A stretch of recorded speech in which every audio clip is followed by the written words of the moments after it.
Good evening. We're about to start our meeting. Checking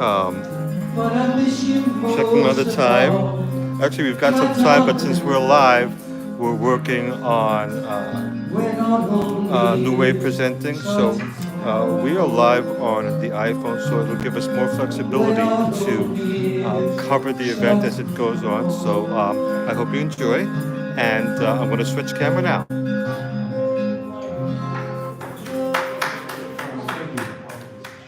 Are you taking any requests?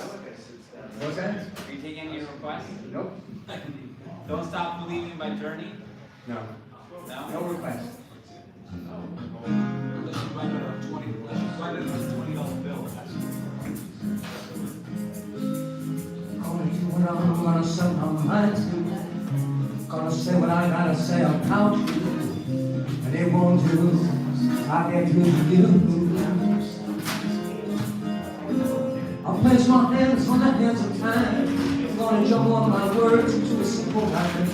I'm gonna look into your eyes for a simple sign. And maybe I'll get through to you. Gonna throw my heart into the wind. I'm gonna dive into your lake and maybe sink on a swim. Gonna swing onto your trees like a jungle gym. And maybe I'll get through to you. Gonna do what I'm gonna set my mind to. Gonna say what I gotta say about you. And it won't do till I get through to you.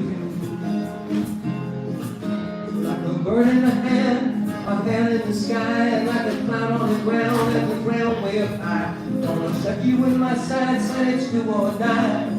I get through to you.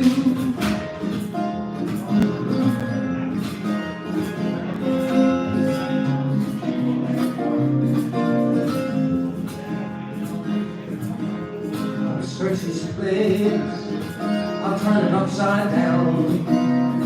Look for your high and low. I'm just an old bloodhound. I call out your name with a lovesick sound. And maybe I get through to you.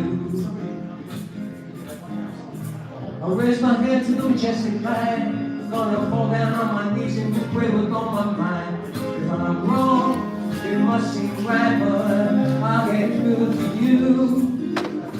I'm gonna do what I'm gonna say my mind to. I'm gonna say what I gotta say about you. You won't do, I'll get through to you. You won't do, I'll get through to you. You won't do, I'll get through to you.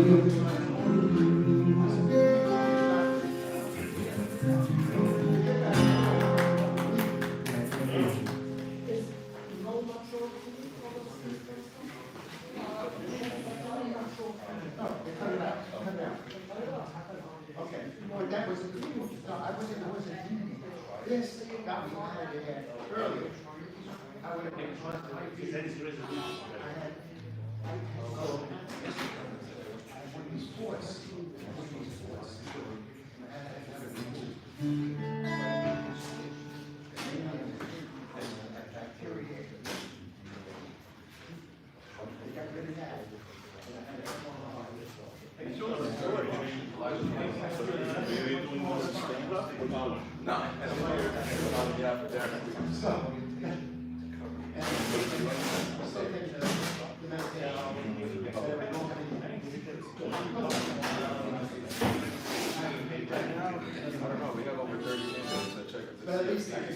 It's gonna be a lot.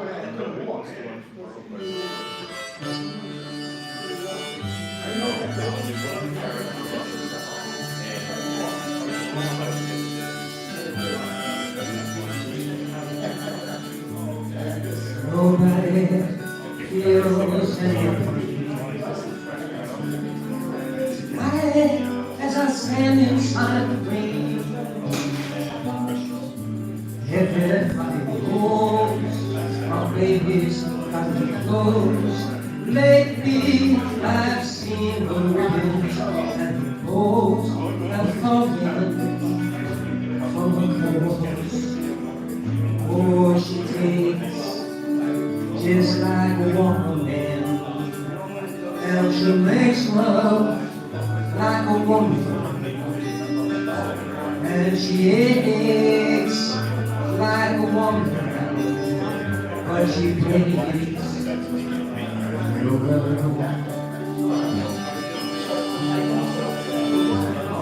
Queen Mary, she's my friend. I'll go see her again.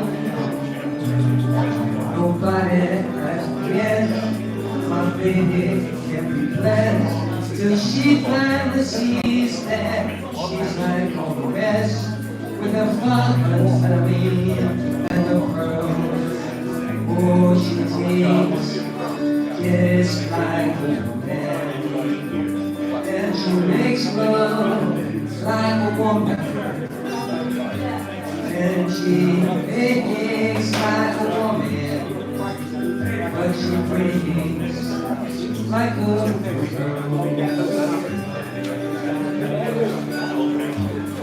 It was raining from the first, and I was dying to the first, so I came in here. And you long time first hurts, for what's worse is the pain in here. I can't say it here, that I just can't handle it. It's time for us to begin. So when we meet again and introduce his friend, please don't get all that you can. I was hungry, and it was your will.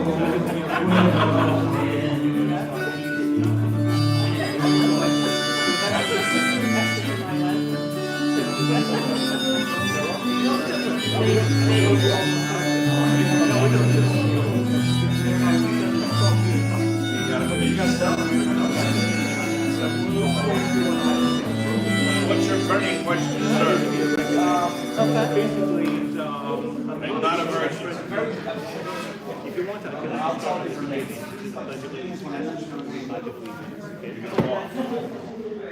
That's a good sign. Somebody should respect yourself. Oh yeah, you have a point. You always have a point. That's a good sign. Because like most people, over the years,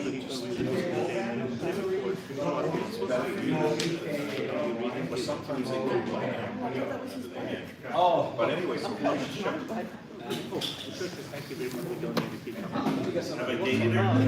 Okay, so you're watching the Zuckery Ball Band right now. He's going to be performing a few things throughout the meeting today. We will be anticipating 12 people to talk about their campaign, and we're going to go back to the music.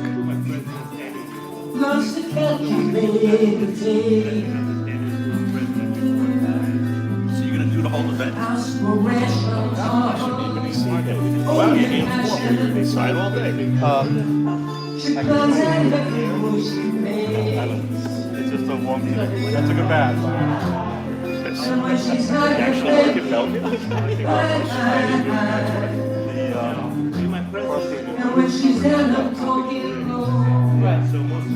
I had a really good interview today. I have to say, one of the bosses I've ever had. I'll always have affection for what happens in life. I always tell people to bring back. So today I could chase this company called Union Construction. Supplies on building materials. Money on that.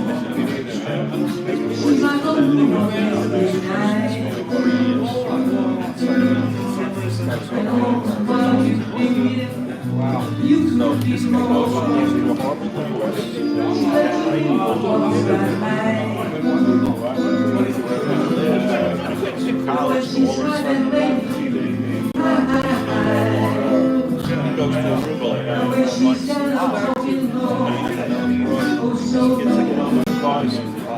I like that job.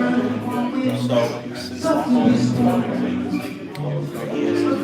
that his dad was supposed to me, give me a number. You see something's fucking good. Wow. So every time they put it out on the website,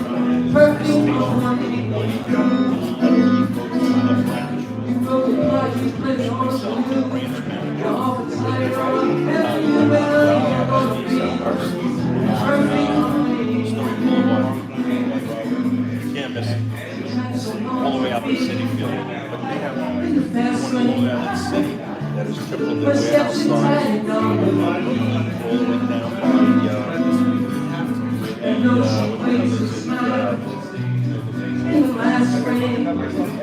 She said nothing soft, nothing. When she's smiling, baby, hi. This is me. When she's standing talking loud, you're so good. The season's turning on me, softly whispering. Well, part of what I was working on UBS Arena and something from Live Nation first came out. A bunch of people that were walking out with alcohol.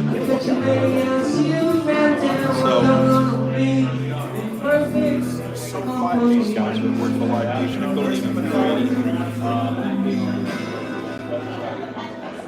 Guys, this is the deal. Put the drinks down and get the fuck up.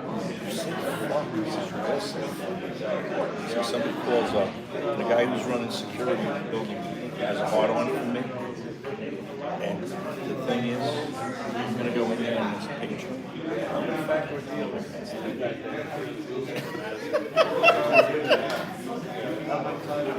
Crap. Hey, petty shit.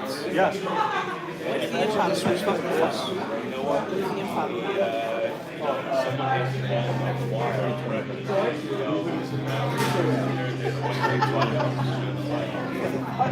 How about 40? Take some of the well, let me get out of your way, sir. But I do love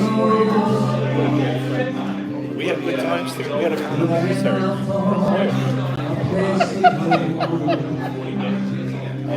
The thing is, despite it all, you kept your sense of humor, you stayed positive, and you have my back. We worked around USA over here.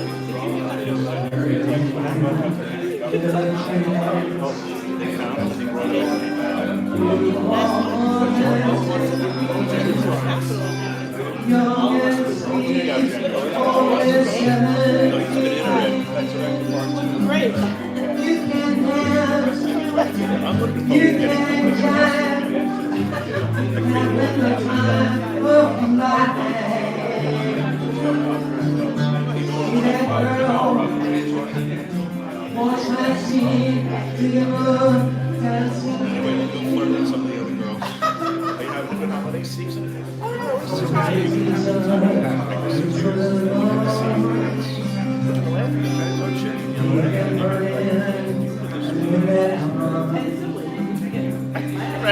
Well, that's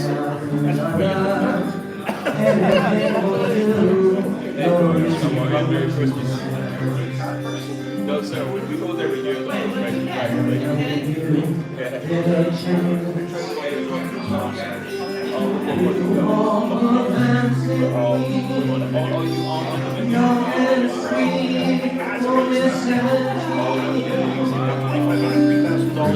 You can dance, you can chant, having the time of your life. See that girl, watch that skin, take the time.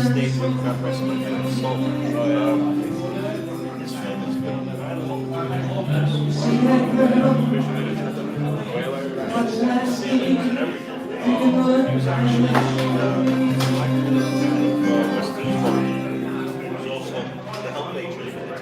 Oh, yeah. So I would go up and we would go out. So you know the second system. Bravo! Yeah. So he would go check out the house. And I would go out with the metal rod looking for the cover. Oh, yeah.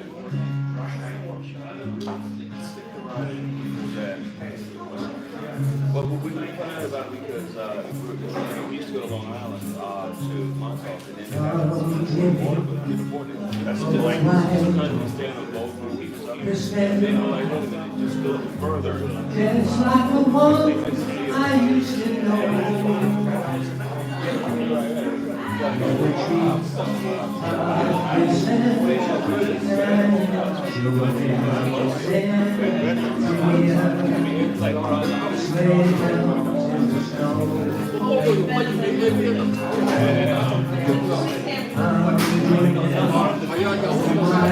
are you? We're live. Everything seems to be working. We're live.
The meeting starts in 5 minutes. 7:30. We're gonna run. 2 years ago, my started on team was.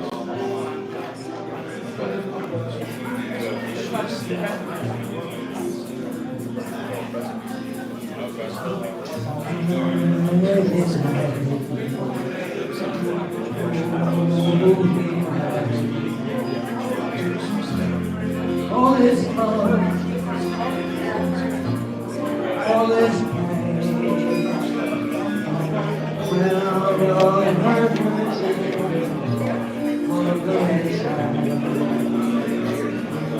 for the infant soul in the land.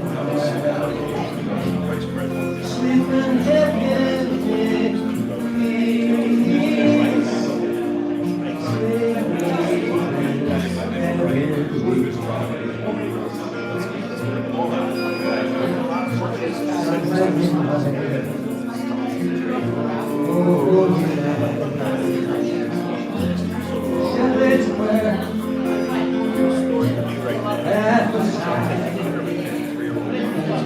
glorious dream from heaven above.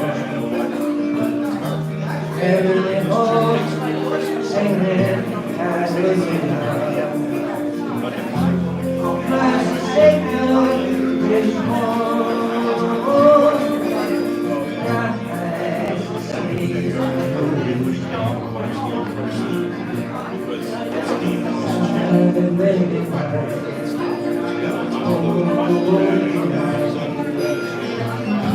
All is come,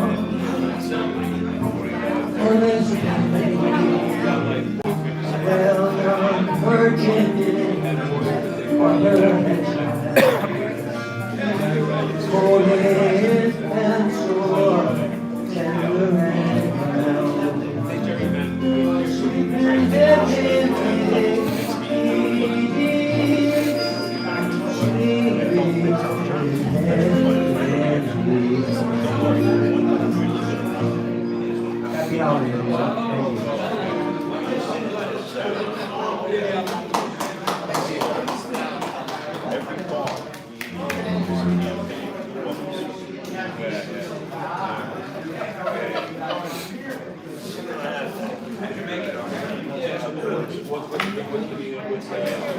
I wasn't have anybody else to announce it. What for me? Brother, let's go. Where's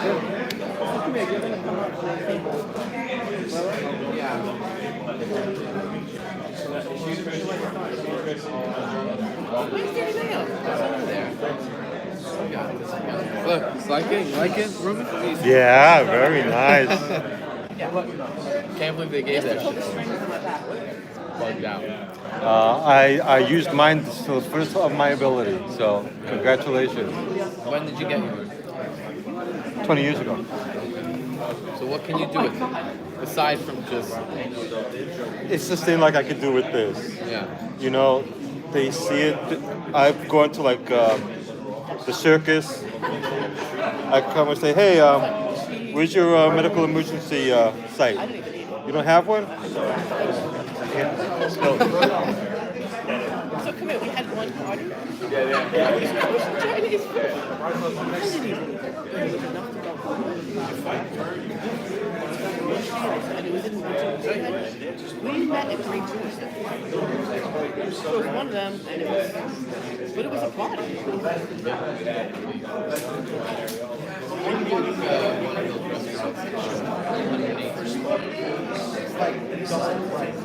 You know what? I think it's gonna be great, guys. You know who We get prepared for when I get called. Yes.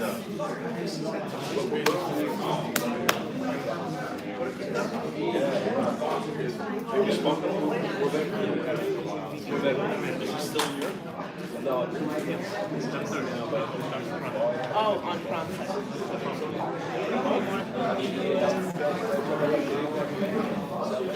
Really? They are like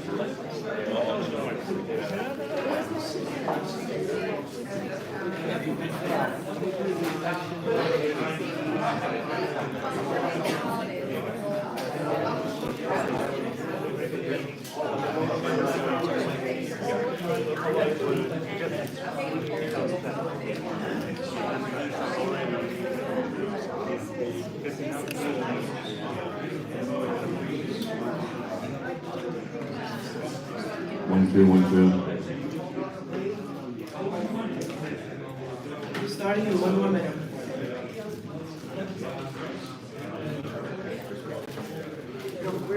Oh, sorry.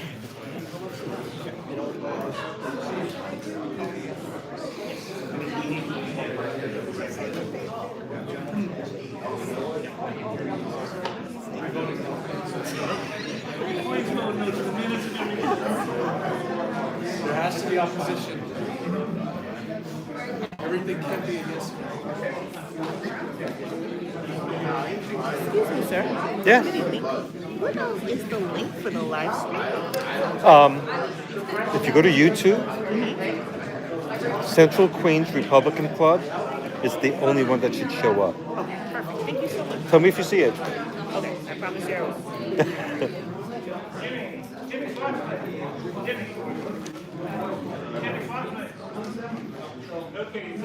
Okay. You got it. Thank you. You're welcome.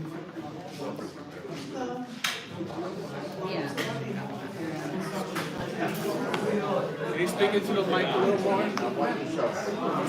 It's on. Can you speak a little louder?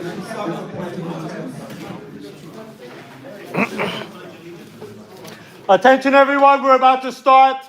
Thank you. I pledge allegiance to the flag of the United States of America and to the republic for which it stands, one nation, under God, indivisible, with liberty and justice for all. Thank you.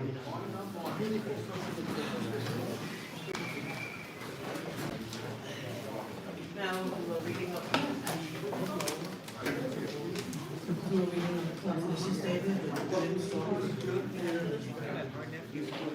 The mission of this club shall be to advance the constitutional purposes of the Republican Party, to elect Republican candidates to public office, to strengthen the civic welfare of the community, and to engage in a vigorous exchange of ideas supporting Republican values.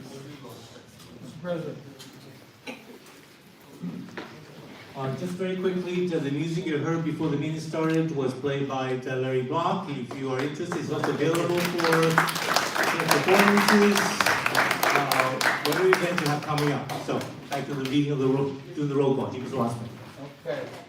Roll call. Daniel Mayo, President. Here. David Abraham, First Vice President.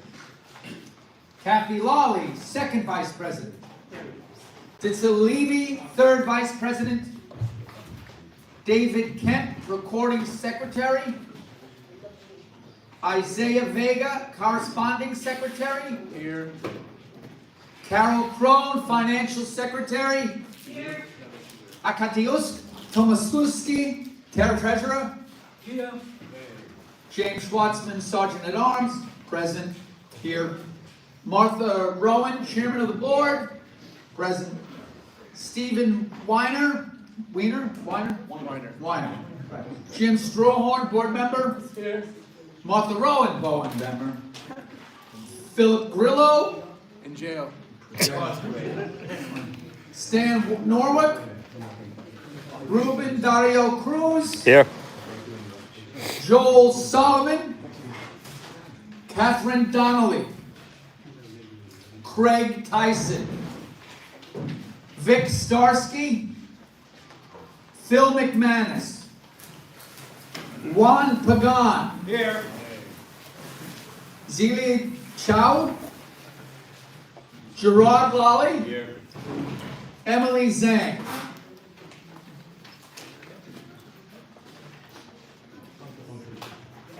I do Elvis impressions. Now to reading of the club's minutes, one for Gun.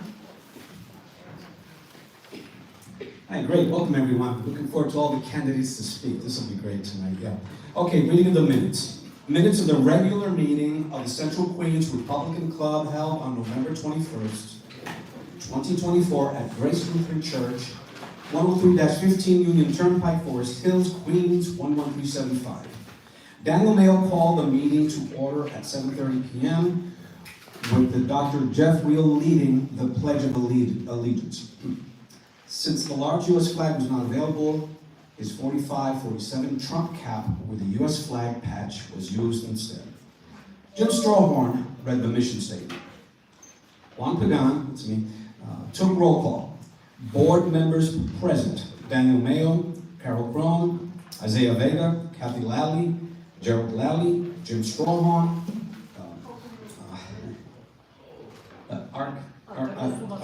Fátimazöhra, okay, that's good.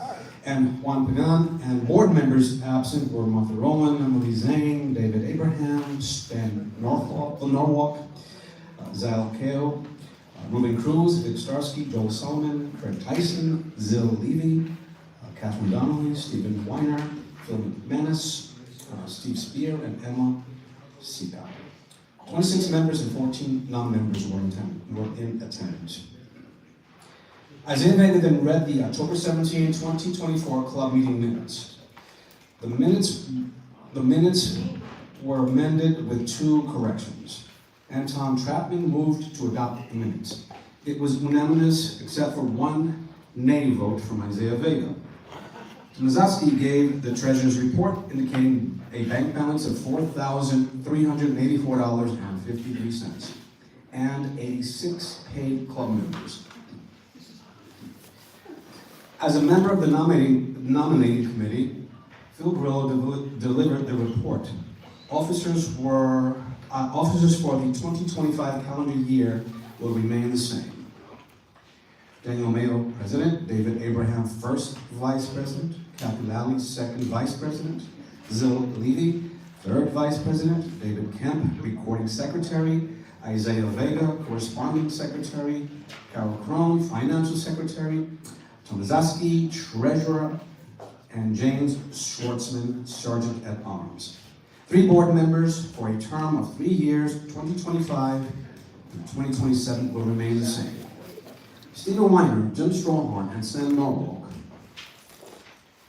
Martha Rowan and Phil Grillo have been nominated to replace Steve Spear and Emma Zika. Election will be held before membership at the December 19th club meeting. Jim Strawhorn asked how many members are on the board. Daniel answered 9 officers and 15 directors, right? Okay. He then commented that he did not hear that many names mentioned. Daniel explained that directors are on a 3-year term. Term of 10 directors has not expired. Announcements. Isaiah Vega mentioned the City of Yes for Housing Opportunity proposal passed City Council Committee of Land Use and Subcommittee on Zoning and Franchise today.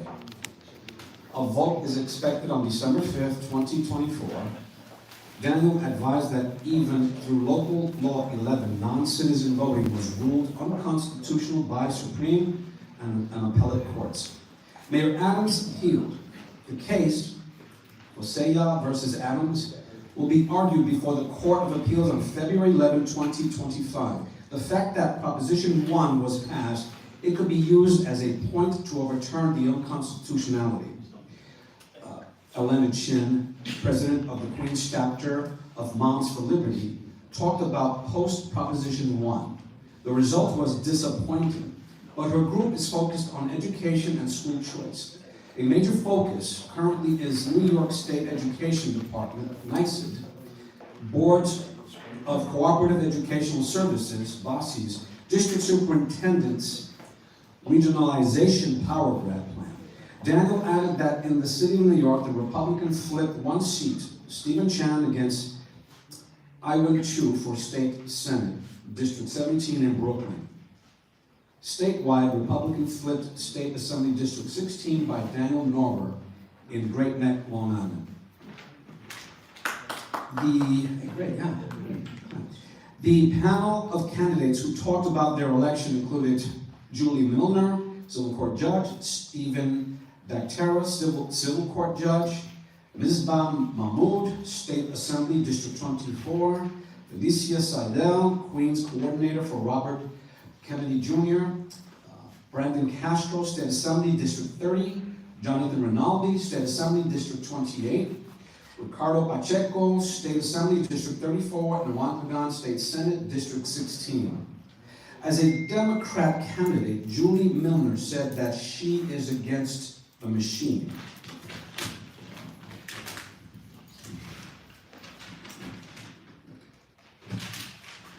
In the civil court judge primary, she placed third out of 4. The top 2 were winners. When Governor Hochul added more judicial spots to the general election, the 4th place loser, Amish Doshi, got back on the ballot and won. The Queens Democrat machine skipped her because of her affiliation with Hiram Monserrate. Stephen Dactera, a Republican civil court judge, was proud of his 179,168 unofficial votes. He was proud of his Republican line and pledged that he will never accept the Democrat line, unlike another candidate. Peter Lane, being on the Democratic and Republican lines, Peter Lane got the most number of votes, 496,982. Misbah Mahmood was on the People First third party line. He pledged to grow Republican values and party among Muslim Americans. Felicia Seidel was one of the 2 Queens coordinators for Robert F. Kennedy Jr. presidential campaign. She read a prepared statement thanking supporters and how Mr. Kennedy is moving forward since he is the nominee for Secretary of the Department of Health and Human Services, in charge of several agencies including FDA, CDC, and NIH. Brandon Castro said, though he did not expect to win, he is energized by the high number of Latinos who voted for Trump. He pledged to grow the Republican Party among the Hispanic community. Jonathan Rinaldi said the working families focused on the issue of abortion and had vast number of volunteers at many poll sites. He himself was arrested at PS 101 on election day and booked at the 112th precinct. He went back to electioneering after he was released. Ricardo Pacheco is a moderate Democrat. He lost his primary to incumbent Jessica Gonzalez Rojas in a district that had no Republican challenger. Juan Pagan lost to incumbent State Senator John Louie. He first ran in 2006 under the tutelage of Greg Fisher, who died in October last year. Yeah, age 67. Young.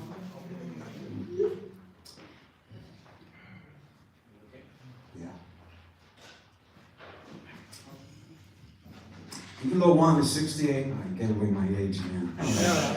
Even though Juan is 68, he will keep running. After all, President Trump won his second term at age 78. Eric Vineski, presented his election analysis comparing years 2016, 2020, 2022, and 2024. New York went from flipping 5 congressional seats in 2022 to a loss of 4 in 2024 due to redistricting. George Santos to Tom Zwazi in Congressional District 3, Anthony D. Esposito to Laura Gillen in Congressional District 4, Marcus Molinaro to Josh Riley in Congressional District 19, and Brandon Williams to John Mannion, CD 22. His main conclusion is that there is no material change in the number of white voter turnout. His analysis is available to download or view at central.queens.gop. Jerry Lally asked why the club does not use its funds to help candidates.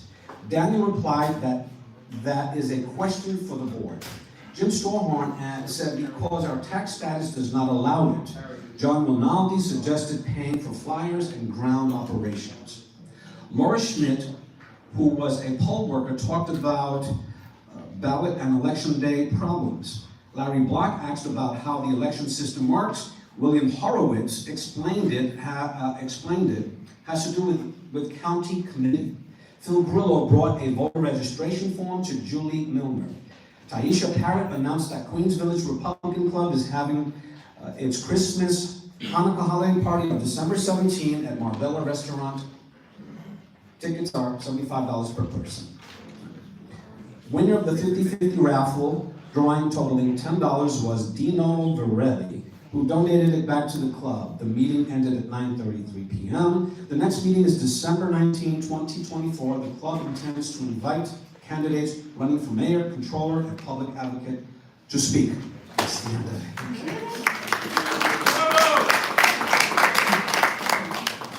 Now have a financial report with our approaches. Okay, the current balance is $4,600 and $2.46. So $4,600, $2.46. I encourage everyone, please. We have a lot of more stuff on the table. Get the tickets and win. Win some good stuff. Is the books, thermos, many things. That's a raffle tickets on the table. Thank you. We vote to accept the minutes. We got there.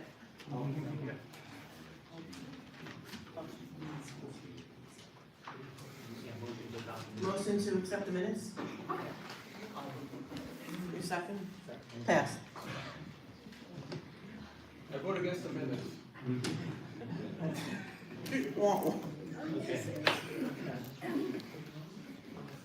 Committee reports? Let me microphone so you can record it. Thank you. According to our club's bylaw, every year I am supposed to give the annual report of the club state of the club. This club, believe it or not, was incorporated in 1930. Okay? It was in the year 2020 that we sort of revived it due to COVID there. And since then, sort of as a comparison, okay, in 2020, the number of active voters in the county of Queens was 1,297,536. 4 years later, do you think we increased or decreased the number of active voters? Decreased. Correct, we decreased. Currently, it's 1,242,268, a loss of 55,268 registered active voters. However, in the case when it compared by party, 2020, the number of registered Republicans is 126,670, and this, as of November 1st, we had 148,859, an increase of 22,189. And over the same period of time, the Democrats went from 766,213 to 754,840, a decrease of 11,373.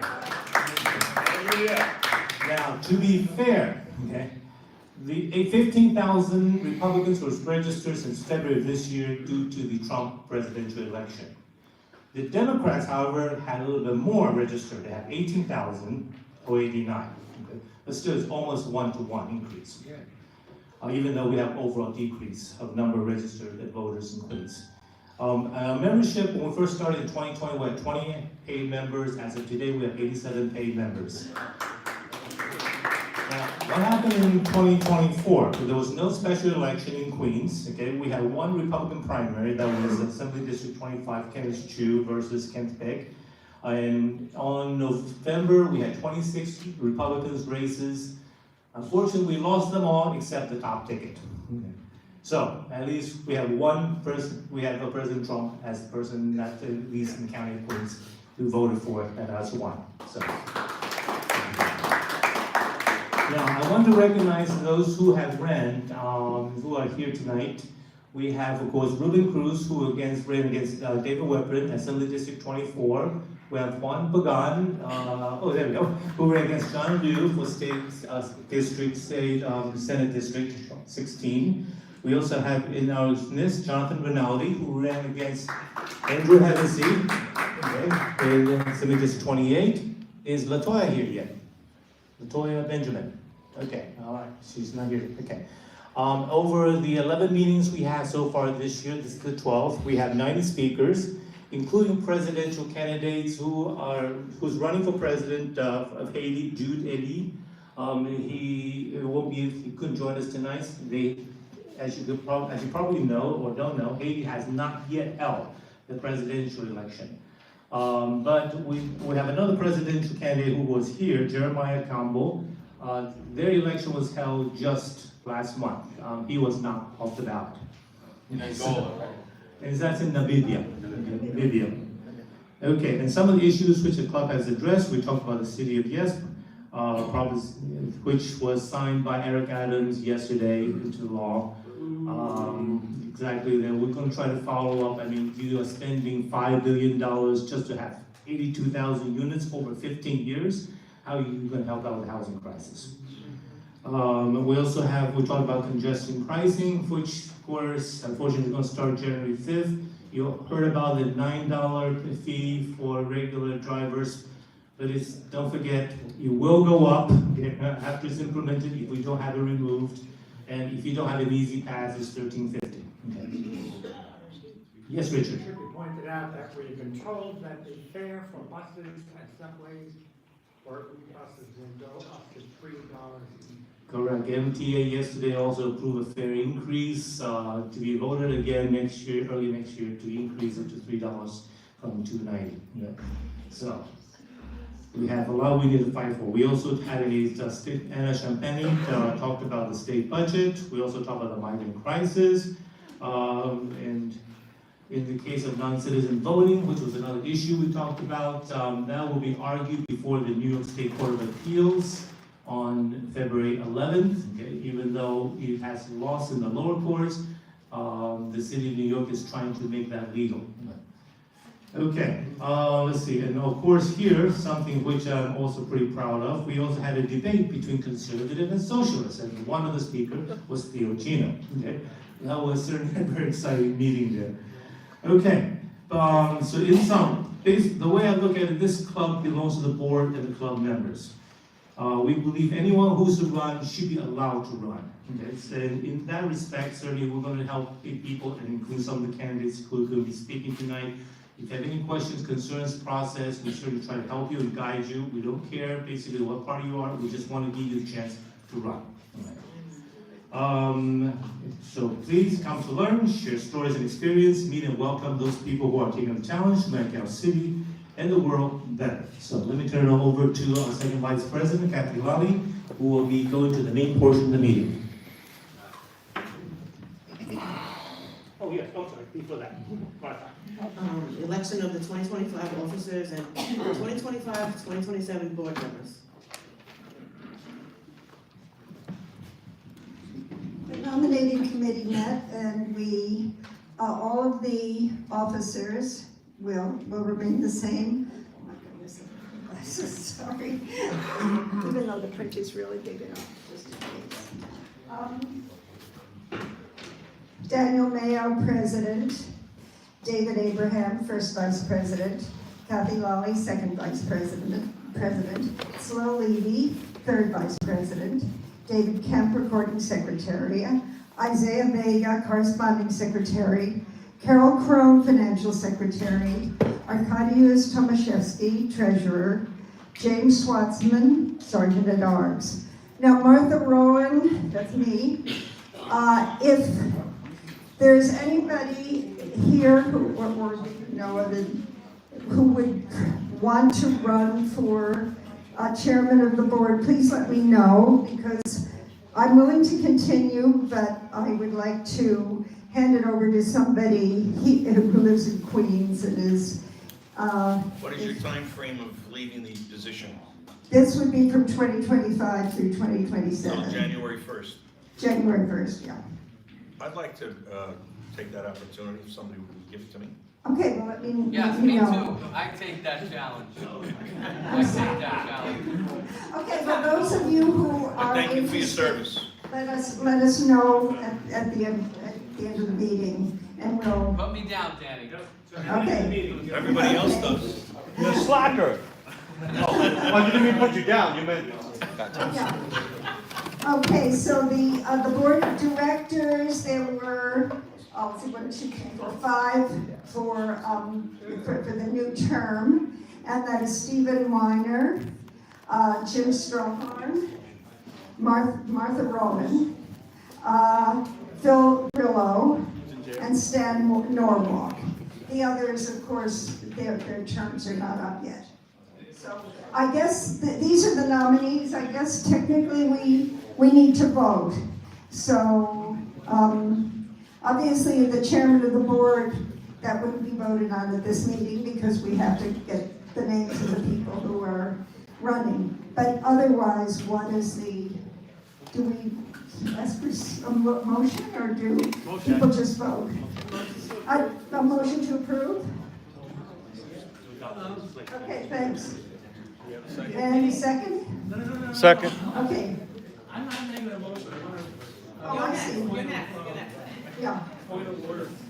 Any office that's not contested, according to Robert's rules, does not need to be voted on. Oh, okay. Yeah. Okay. It's only if there's Only if there are people who are, okay, if there are people running against one another. Okay, well then that's it then. Okay, good, thanks. I wanted to vote nay. Our naysayer here. Are there any announcements? Oh.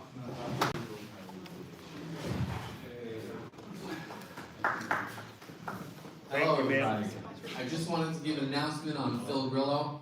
Unfortunately, he was sentenced to a year in jail. We went down to Washington, me and David, and I'll tell you a funny story. Well, let me start by saying that in the immortal words of Mr. Phil Grillo, to all the candidates out here, you are not a candidate until you get on the ballot. So make sure you know that. And for all of you that are running for mayor and you think you're going to get 14,000 signatures, good luck with that. Use all available options that you can. But we went down to Washington. Phil Grillo was remanded that same day, which is unheard of on a misdemeanor. He actually beat a felony charge. He went to January 6th, obviously. The judge took him right away because they were under the impression that Trump was going to pardon all the January 6ers, so he wanted his pound of flesh. And let's just not forget that if it wasn't for Danny or Phil Grillo, I would not exist.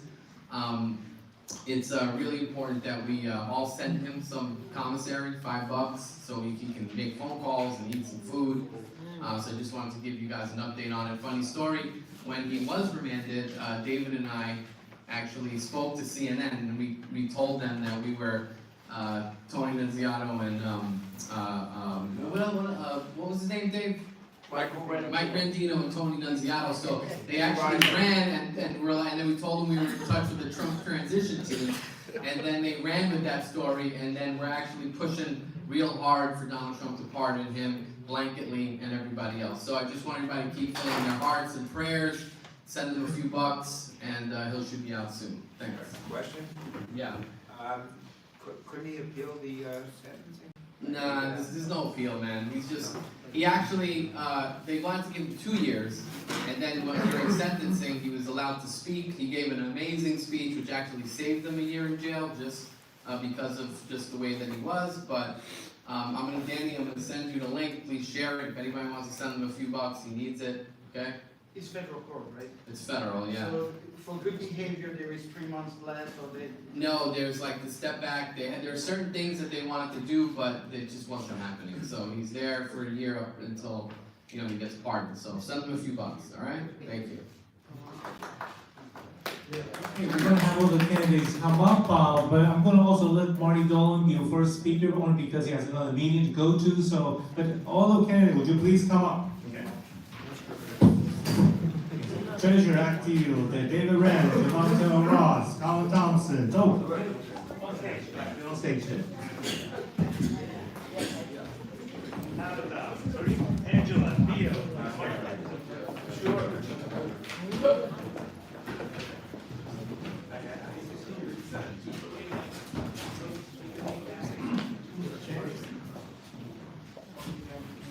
Okay, this is Mike.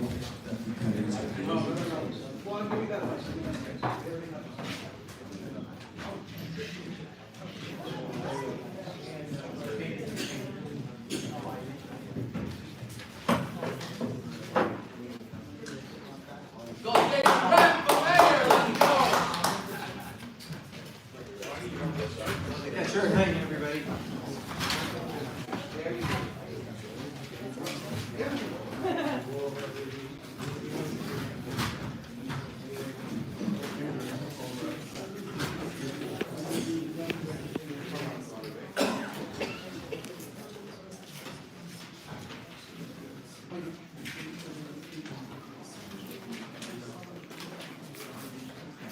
Hey guys, I think we're running from Comptroller.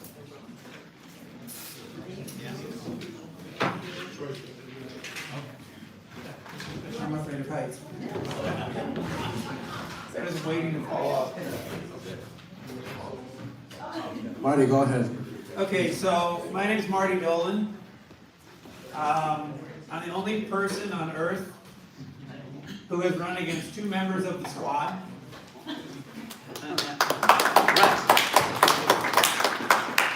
I challenged Representative Jamal Bowman for his seat.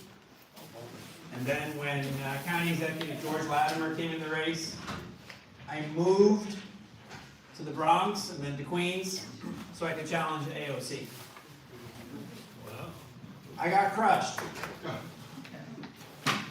She spent $8 million in the poorest district in New York, which is disgraceful. And I have stood for being a centrist Democrat and against everything that the Democrat Socialists of America stand for. My interpretation of the election is that it's the death of socialism in New York, and not a moment too soon. We have 2 dead people recently in the city. Jordan Neely, Brian Thompson. Their deaths are not equal. There's nothing equivalent about them. We're talking about death. And as an older person, I go back to my experiences in 1968. And if I was Marty McFly, I could go back in my time machine to 1968. I would tell everybody back then, everybody should just cool off a little bit. All right? We ran into real problems when people started throwing stones at each other. And that's a message that's good for the Democrats, the Socialists, the right-wing Republicans, the central Republicans, everybody. We have to commit against violence. And it's not enough to talk about how people feel. We have to push our representatives to come out and say, violence is not the answer. It is not enough to be passive-aggressive and say, well, we understand how people feel. And people have a right to be angry about whatever, but that's not the American way. We have to ask our representatives to come out. I expect everybody here to say, we are against violence. Okay, so what am I for? I worked all over the world over 40 years, and I want to bring the best ideas from all over the world to New York. And in particular, we have one challenge as a society. And we're coming up to a religious time. I come from a religious family. I'm not here to talk about religion. But we know we're here to make life better for our kids. And we have technology that's coming in, and it's hunting for jobs. Can you wrap it up, please? I'll wrap it up. We need to make things better for our kids. We need to fix the education system and prepare them for a tougher life, because technology is not going to make it easier for them. Thank you for your time. Say your name again? Marty Dolan. Are you related to James Dolan? We're all brothers and sisters.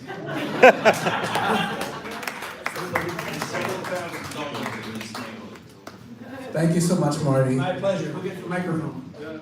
Give it to Collin. All right, candidates, we have house rules here. There's so many of you, and thank you for coming tonight.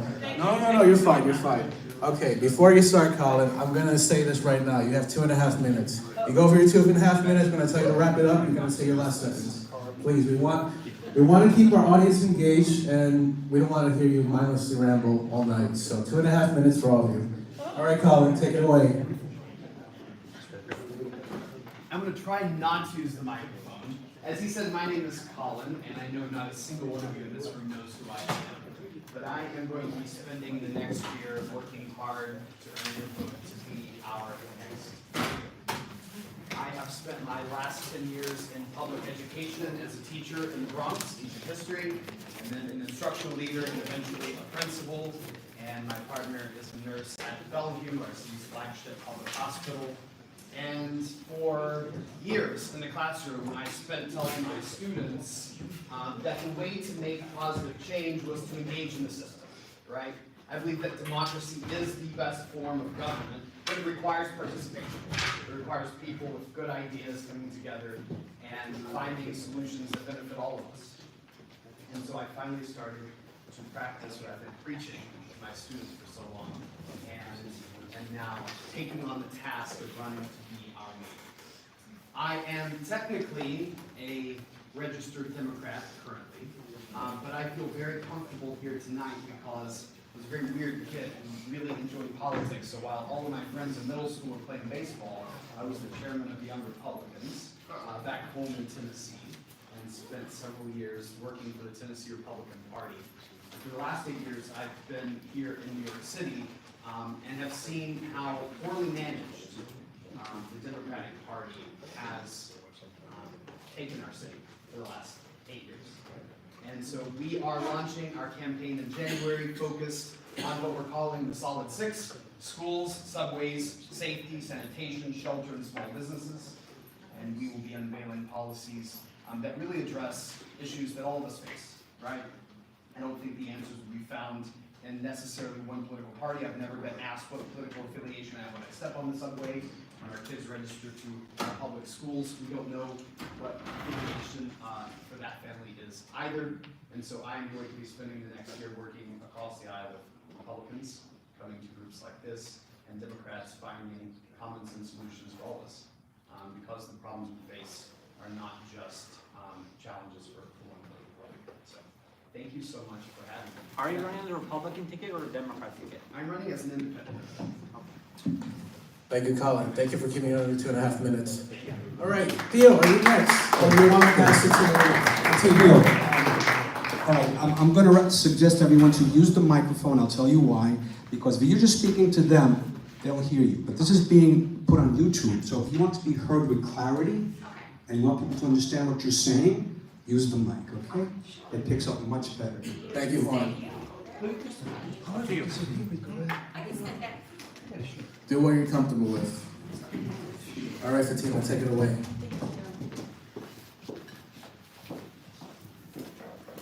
Good evening, everybody. My name is Fátimazöhra Nouinou. I'm a New Yorker for almost 25 years. I'm a former employee of the United Nations for 2 decades. And by race, I'm Andalusian American. My reason for running for office is that as an immigrant, when I first came to New York about 25 years ago, everybody comes for an American dream. However, I didn't get to work with the public sector. I immediately joined the United Nations. So my life has been quite different than you, is that I was only sharing the subway and the supermarkets with New Yorkers. However, I was only working for the UN and traveling all over the world. I didn't know how the government of New York was functioning. Neither did I know how the government of the United States was functioning. So then I had to become a permanent resident. I got married with my husband, who is a born United States citizen, and I became a United States citizen. After that, living in New York for about 2 decades, you all know that we have United Nations, so the whole world comes here. In my mind was that United States has the best, no corruption. Especially the word corruption doesn't exist here. That you can say I'm naive, but this is exactly, and this is my view, the view of everybody who comes to New York. Sadly, I am now a New Yorker. I have been a New Yorker for years, but now I'm a citizen. My intention is to eradicate corruption and also to have the New York that everybody knows about. So the best of everything in terms of human rights. Everybody comes here. I'm talking about when we have United Nations conferences, when we have lots of international meetings. Here in New York right now, we have homelessness. That's actually a violation of human rights. We have no system. I have touched every single institution in New York City government. The federal government says we don't call it government, we call New York City agencies. However, whatever we can call them, nothing is functioning. So my intention is to have a clean city, a safe city, a modern city, as everybody knows. Right now, what we come for here doesn't exist. Neither democracy nor justice. All right. So if you go to the All right. justice system, let me just can You I have to just wrap finish it this up. one? Yes, I'm sorry. So we have to reform the justice system to have no homelessness, because every single human being deserves a roof. And having people sleeping in the streets, it's a violation of human rights. We start from there. And then we don't have to struggle for our basic human rights. We don't have to struggle. Thank you so much. Thank you. Thank you very much. Next, I am going to introduce Ismail Malavi. Is that correct?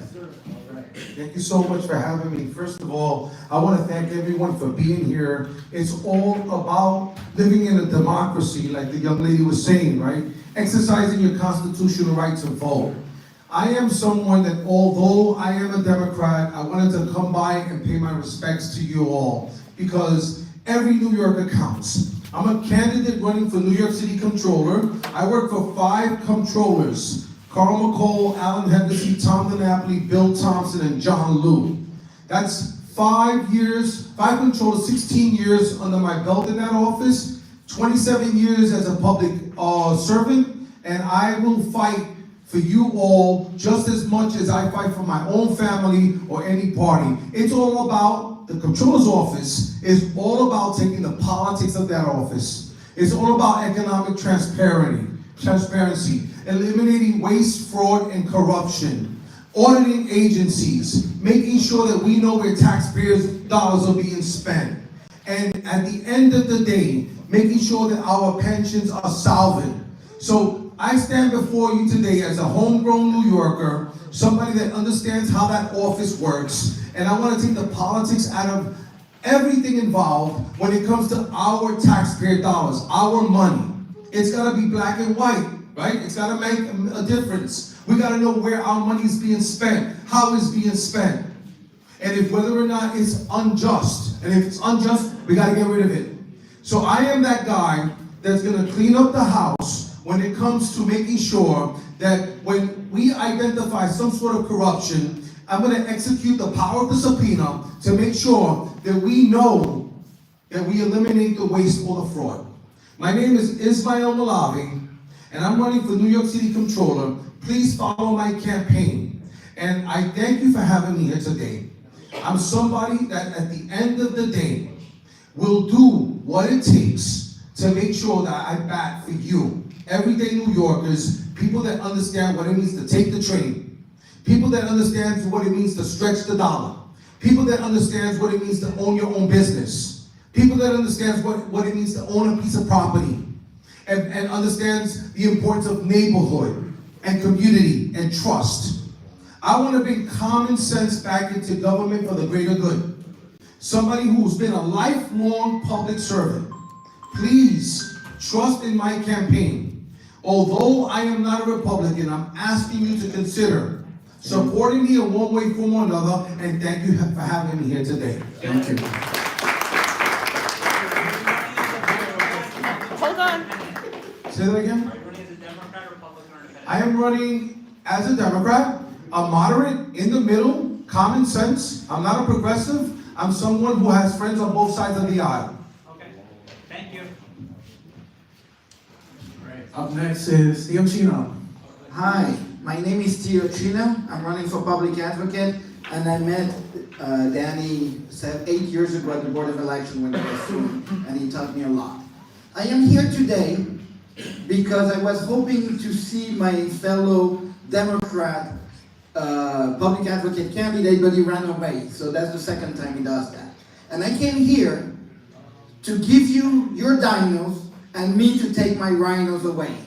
And when I hear a Democrat coming in the Republican room asking for your support, I have a problem. Because that means you are listening to them, but you are not playing the field. Because these people want your support, your money, but they don't want your vote. They don't care. You cannot vote. This is a Democrat. So what I'm here for is to get back the people who should be in the Republican Party and switch their party, be proud to be Republican, and all those Republicans in the Republican state that are Democrat, I'll take them over. Bring them back to me. So I am here just to send that message. I'll make it short because you all, I run the website Grab My Block. So I want everybody to run for county committee. We need thousands and thousands of you to run on the Republican county committee and challenge the bosses the same way we're doing on the Democratic Party.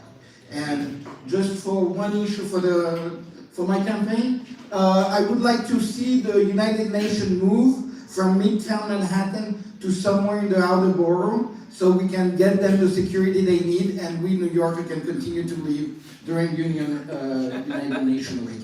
So that will bring tourism to the Queens, most likely Queens, and that was my idea. question. Let's move it to France. No, well, Should we get the United Nations to pay for their own security and for pay their partners to show respect to the taxpayers of the city of New York? Does the United Nations put them on North Brother Island, put them on Rikers? Don't do the United Nations. Let's work on something like that, and I'm all for it. Okay. Thank you, Theo Chino. All right, next is Angela Aquino. Should I stay here or? Whatever you want. Whichever you want. Whichever you want, whichever you want. Okay, I'm gonna go there because I want to see everybody. Nice hat. Thank you. Put her by the flag. Time starts when you start speaking. Okay. Hi, good evening, everybody. My name is Angela Aquino. I'm under the Conservative Party and hoping and I'm praying to get the endorsement of the Republican Party as well. I'm running as your public advocate, and I know everybody is excited because we want to get rid of Jumaane Williams. He has got so much trouble for everybody here, for all of us New Yorkers, giving away New York City to people who don't deserve it. Giving away our assets, giving away our provisions, giving away our money, giving away our hotels, our shelters, to people, to anybody who's not American citizen. And I'm done. Because I volunteered there and I saw how they gave away everything. And not for American citizens, not to his fellow black people, not to his single mothers, but anybody that did not vote him. So no more for Jumaane Williams, and we need to get to work together, whether Democrats, whether Republicans and conservatives, because we're anybody who is allowed to vote has paid taxes, and those taxes need to go to where they belong, to the pockets of New York City people. So that's one. That's why I'm running. And number two, when it comes to values, I'm here to bring back the value of fatherhood in the city. So many years, the Democrats have advocated for feminism. I am a product of that. feminism, thinking that as a woman I can do it all on my own, I can raise a child on my own, I can do it on my own. Well, you know what? Tough luck. It's not easy to raise a child on your own. Okay, so, and a lot of single mothers have suffered, a lot of single mothers have suffered at the Bronx. Right now in Manhattan, there's over 60%. Guess what? When there's no father in the household, poverty is going to follow. If there's poverty, more chances are there's no equal opportunity, and the status of your child will remain low. This is not the kind of future we want to build. We want to keep the kids out of the gangs. Right now, huge problem at the Bronx. 15 years old have guns and have in their backpacks. They're being taken away. Gang people are using them. Why? Let's just be straight up, because we have to acknowledge this problem. There's no father in the household. All right, let's wrap it up now. So I'm here to promote that values and to bring the unity back and the values of the family. And I hope to get the Republican endorsement for that. All right, thank you so much, John. Do you want to pass it to John, or do you want to speak next? All right, John, you're next. 2.5 minutes. Okay. Whenever you start, I start the timer.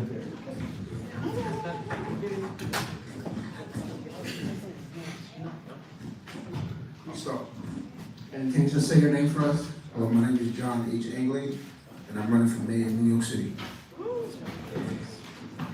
I hope you New Yorkers morning and afternoon went well.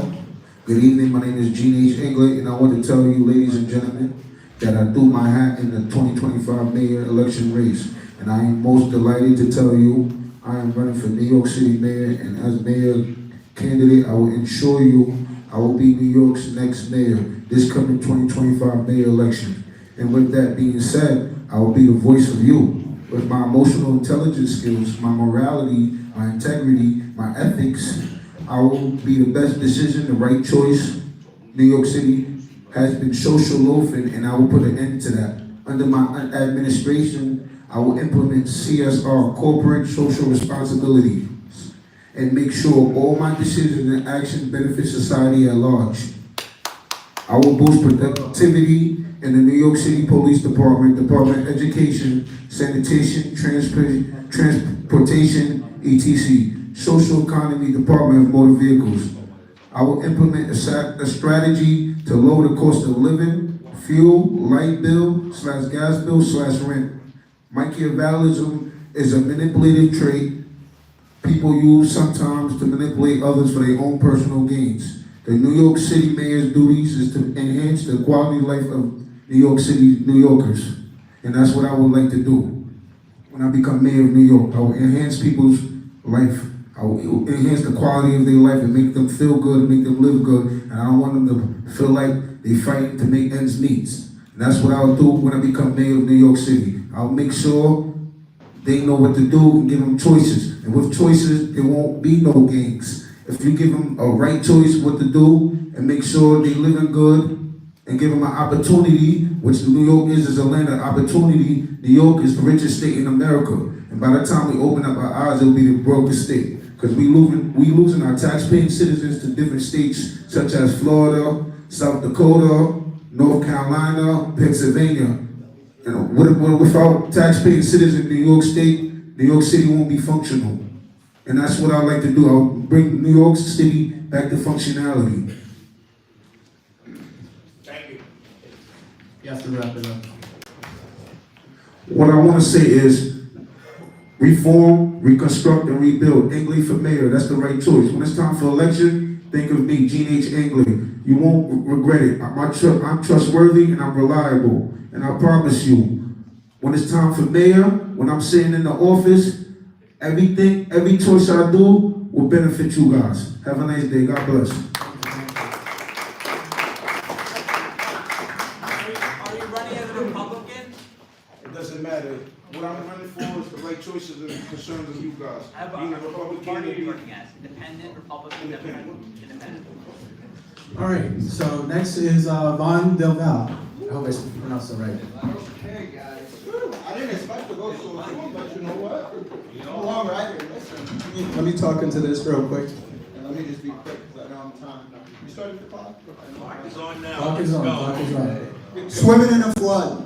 Does anyone feel like they're swimming in a flood, watching the world suffer, watching our government make bad decision after bad decision? Well, that's how I feel about the Biden administration, who time and time again ignored the American people during a pandemic that not only decimated our country, but worldwide, letting just anyone into our country. America, I got bad news. They are here, they are amongst us. And who you may ask, I ain't talking about no one looking for a better job. I'm not talking about the economic migrants. Listen, I know we are a nation of immigrants, but the times are different. Today we have a people who hate this country and hate this city. New York City is the city that represents America, people of all kinds working to make this country better. New York, we got a mayor who swings each and every way. What do you think Mayor Adams would have done if Kamala would have won? Do you think he will still have the same stance on illegal immigration? Ask yourself, New York, aren't you tired of politicians who are elected and only betray the people who put them in office? Cutting our heroes 5% from NYPD, FDNY, hospitals, and the New Yorkers. He said he didn't want to go to jail denying the migrants. He didn't want to break the law. Well, New York City, if it was me, I would have went to jail. I would have broke the law because common sense is common sense. We need a mayor who will stand up for the New Yorkers, especially our hardworking middle-class New Yorkers. You know, the ones who build our buildings, teach our kids, and God forbid you got COVID, our health professionals. I'm not a professional politician, you're right. I'm not perfect, I've made mistakes, but never did I make a mistake where the security and well-being of my city was at risk. New York, you can have sympathy for the devil all you want, but like I said before, as the City Council Committee on Higher Education Oversight here in Cooney's response, never assume or jump to conclusion when adversity strikes. Use intelligence, science, and innovation. And if you have none of those, then use common sense. Don't believe everything you hear. You got a brain, use it, and don't become a victim of propaganda. In New York, let me tell you, the propaganda is that he is innocent. You see the news and you see his change. Common sense will tell you if he's innocent, his constituents would have never abandoned ship. Now his best friend's done left too. Well, it's time to use common sense and ask yourself, if your friend was innocent, would you abandon them? I wouldn't, especially when we are running the best city in history of humanity. Those are who have resigned are not the ones who are guilty, but the ones who have sounded the alarm. There are the real New Yorkers in the corner of the room saying, gigs up, let's fall back. New York, let me tell you, I take the subways with you. I'm registered a conservative. I'm flip-flopping like he is, but he's a professional politician. I want to say thank you so much. My stepmom, Marty Del Valle, is one of the first SWAT team members of Schenectady. We cleaned Schenectady up. And let me tell you, with Health Hub USA, I spoke to some big people today. I know, but again, my name is Vaughn Stephen Del Valle, and I'm running for mayor of this great city, Vaughn NYC, for innovating our city. Thank you. Very powerful, man. Thanks a lot. Are you running as a Democrat, Republican? Independent. Okay. Next we have Treasurer Actille. Yes, Treasurer Actille. Okay. Yes, so passionate. I appreciate your modesty. Good evening, ladies and gentlemen. Compliments of the season. I realize for far too long in New York City, we have seen politicians give a repetitive manuscript talking about affordable housing, talking about the economy, talking about childcare, education, environmental care, but it's the same redundant policies. It's not what you are seeking from taxpayers, aka voters, but it's what me, a youth advocate, somebody who is innovative in thinking, somebody who's compassionate, somebody who is industrious to lead this city into a first-class residence. We need to reposition New York in a tourism dynasty that it truly deserves because the world is laughing. Garbage on the streets, people rampantly murdering, violently attacking people in this city. And the NYPD is just coming, incarcerate and drop. And then 4 days after, the repeated offenders come back to do the same stupid thing. Not on my watch. It's time we have young people like myself and senior citizens collaborate with their experience and my, hopefully, AI resolve and other facets of life to help comprehensively create a more affordable city for us New Yorkers first, and in the world after, if they come here legally to pay the dues. Our economy is in shambles. Trust me, I have a policy to strengthen our economy. The crime is rampant. It's not only the NYPD that can do its job, it's us citizens. We need to support NGOs, CBOs, and safety public organizations also, give them the resources, the financial capital so they could do what they have to do when they need to do it. I am tired. I don't know for my comrades on the stage, but my comprehensive plan will be delivered in January. It will be fresh because it's a new year. I want to be revitalized, and I want to show, thank you. I want to show not only the youth, but New Yorkers that they too can be the voice that they're destined to be. I thank you. Thank you. Are you running as an independent, Republican, or Democrat? I'm running as a Democrat. All right, I guess since this question keeps coming up, I'd say, introduce yourself by the name and what party you're running for, so we don't have to keep asking this. All right, next is Darren Aquino, represented by Elijah Diaz. Good evening, everyone. My name is Elijah Diaz. I'm the campaign manager for the Committee to Make New York Safe Again, headed by Darren Aquino.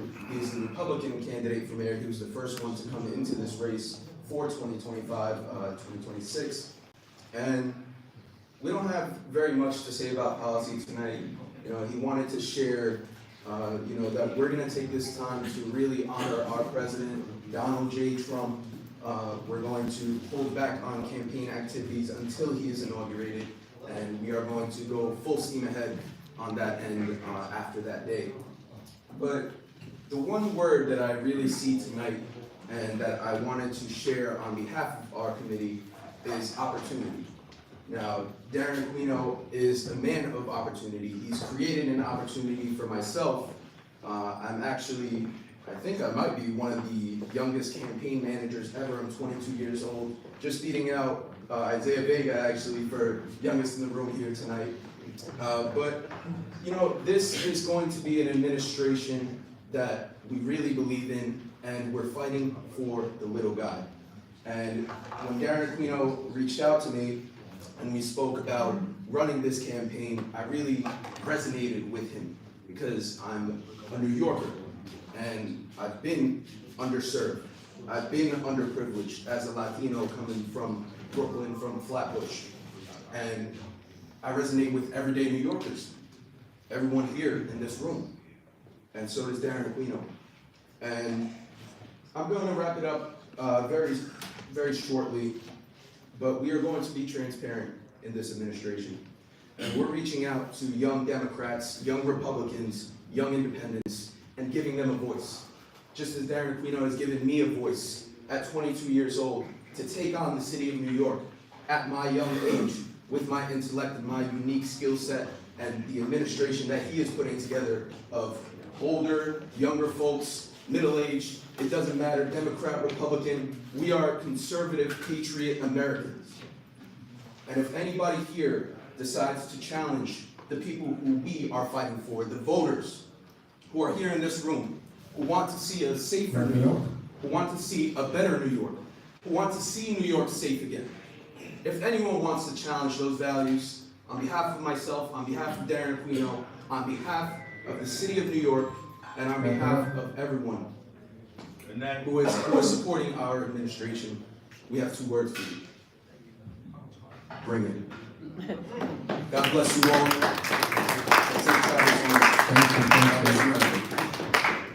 All right, our next speaker is Tabitha Ward. Beautiful hair, by the way.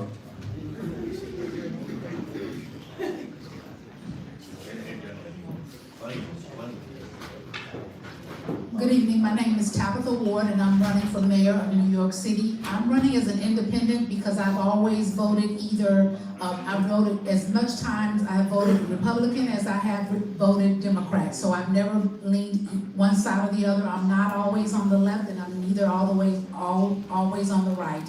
My policies will include immigration, budget, taxes and revenue, jobs and education, infrastructure, law enforcement, and crime prevention, and additional policies. I will work with the Trump administration on his policies as far as the United States, and I am for making New York City the city of Americans instead of the city of immigrants. And you can follow me.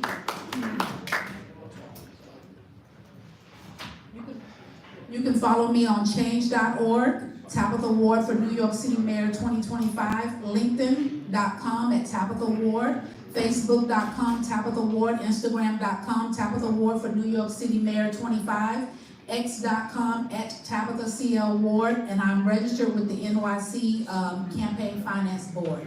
You will be surprised about my policies. My policies will solve the problems for New York City in the areas of immigration, budget, taxes and revenue, jobs and education, infrastructure, law enforcement and crime prevention, and additional policies.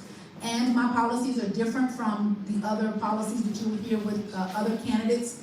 And my results will be long-lasting results. Those results will last through future mayor candidates and future mayor candidates and future city council. Thank you. Thank you very much. Mr. David Rem. All right, David Rem, you're next.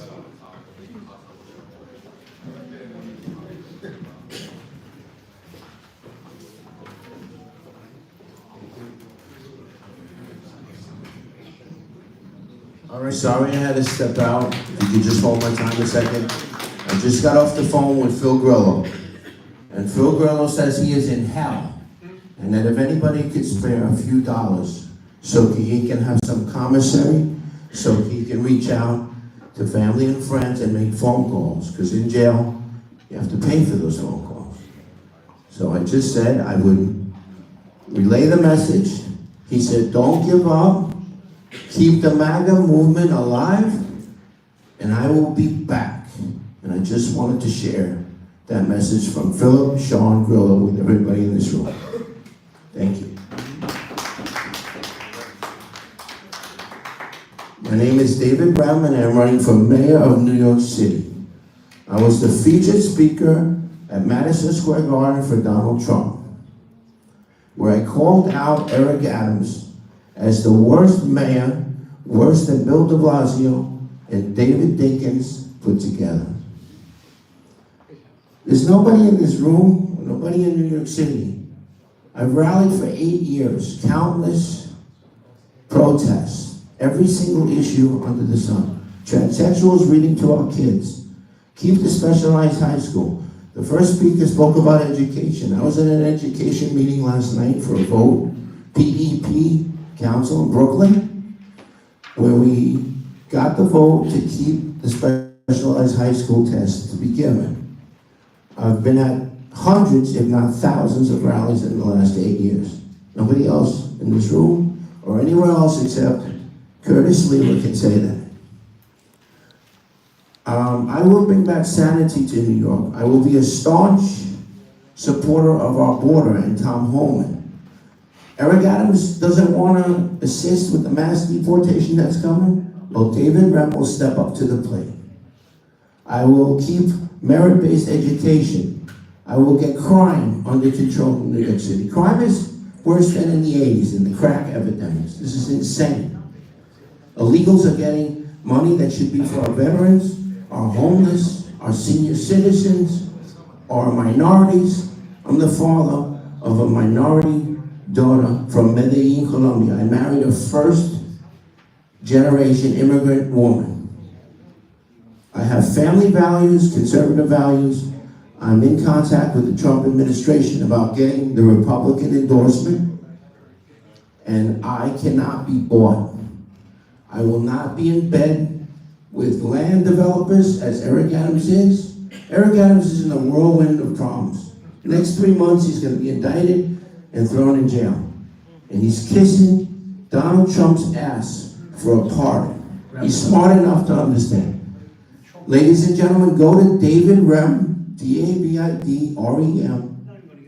NewYorkCityNYC.com for the rest of information about my campaign. And thank you very much, and I look forward to receiving your support. Thank you. Thank you so much, David. All right, next we have George Stein. God forbid it's George Stein. My family moved to America in the 1840s. My parents were raised in the projects. I'm not only a Republican, I would probably be a conservative also. But my family comes from the projects in the Bronx. They moved over to Queens in 1937, the building my grandfather happened to be the inspector of. I have a family history of being active in the community. I don't know, do any of you run a parade that gets 10,000 people to show up? Other than that game, I run an event that nobody can compete with. How many of you are good at making peace? I'm exceptional at making peace and showing love. Black Lives Matter came to the bridge in Whitestone, Clinton's Bridge. You look on the internet, it's out there, folks. They spoke to me, I gave them media access to the internet. They loved me. You know what they said, George? Thanks. And they went away. They tried building one of the biggest criminal operations in the city of New York is the Board of Education. The Board of Education has a school construction authority that is destroying neighborhoods left and right. They need to be building buildings in the neighborhoods where the students live. District 26, where I live, 3/4 of the kids that graduate the high school live south of Hillside Avenue. Queens County is my home. I was deeply insulted when I had somebody saying that this new building that they're putting next to City Field is going to make Queens a landmark. Queens has been a landmark before everybody in this room was born. I was deeply insulted. I don't know if does anybody go to civic meetings? Does anybody go to the Republican meetings? Does anybody have $5,000 they could write a check tonight to support their own campaign? Folks, I'm for real. I am not a fantasy saying I'm going to do things. I do things. I've worked 2-3 jobs most of my life. I've spent as much time sleeping on the 7 train as I do in my own bed. And I'm tired of people coming up and exposing rhetoric and embarrassing the city and the county that I love. I hope there another candidate emerges that's more financed and whatever to do this job. But what I am competing against, can you imagine Donovan Richards and I hang out and talk about this stuff? And I talk with other Democrats. You have to know what's going on out there. And the majority of these people don't talk to Democrats. You got to talk to everybody. It's called inclusion, and that's what it's about. If you don't have these other political organizations working for you in the different neighborhoods, what the hell are you running for? I ran into the guy who's also allegedly running for borough president, and he's never gone to anything. I'm a committee member of the town, right, and I'm leaving. I love you. Love you too. Yvonne, would you like to speak? No? Okay, Joe Alny. Say the line you're seeking. Republican, Conservative, Democrat, please. Hi everyone, my name is Joe Alny. And we're happy to talk here about the politics, about New York City, about our topics concern about the New York City. You know, another problem is the Republican and Democrat, they have competition, fighting each other. And I don't understand, you know, if we focus on something, we focus on the difference, we are enemies, right? Republican and Democrat are enemies. But if we focus on something we share in common, try to unite it together, we are all New Yorkers. We are all human beings. We share the same or similar biological feeling, right?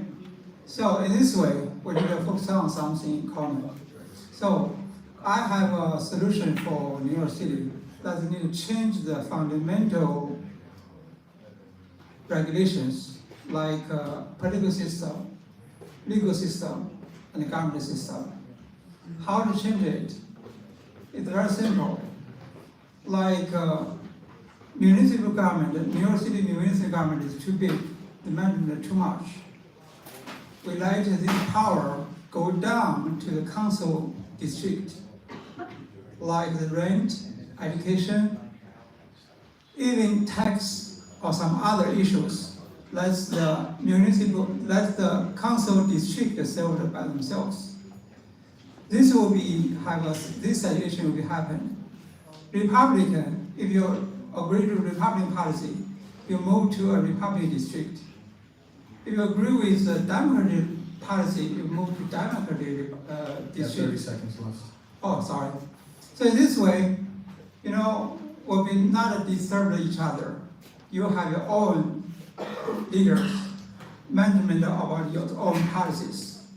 So this is kind of a possible solution to New York City solve the problems. Thank you.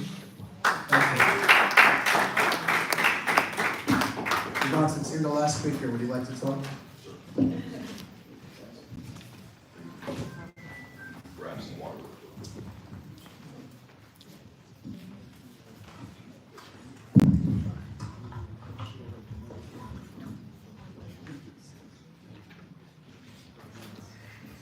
Good evening, and thank you for having me. My name is Javon Terell Ross.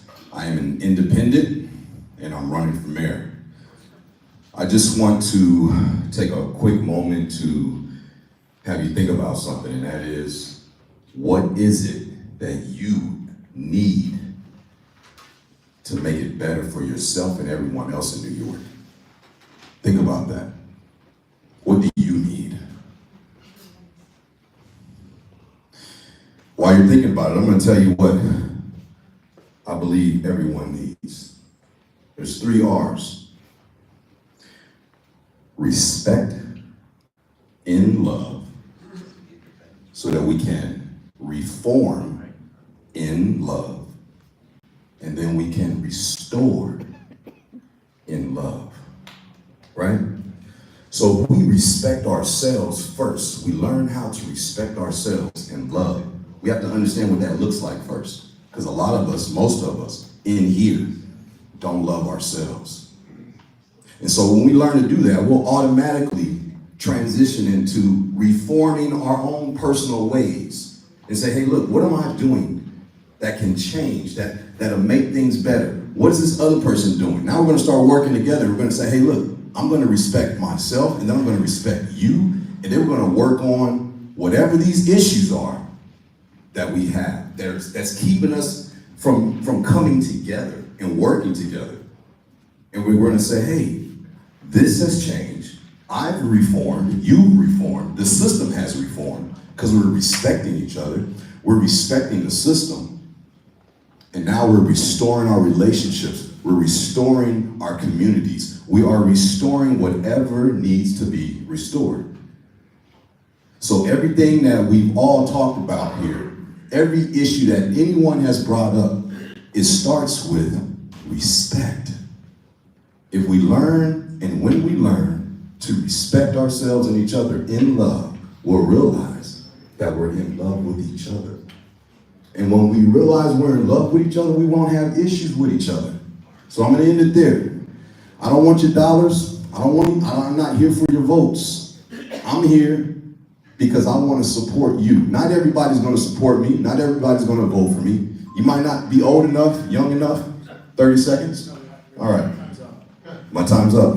It's not about the dollars, it's about the change. Remember that. Very good. We have no more candidates, right, Danny? Okay, so I guess we're gonna do a little Q&A now. So do we have questions from the audience? Any questions at all? Okay, I saw your hand up first. Short answers, candidates, short answers.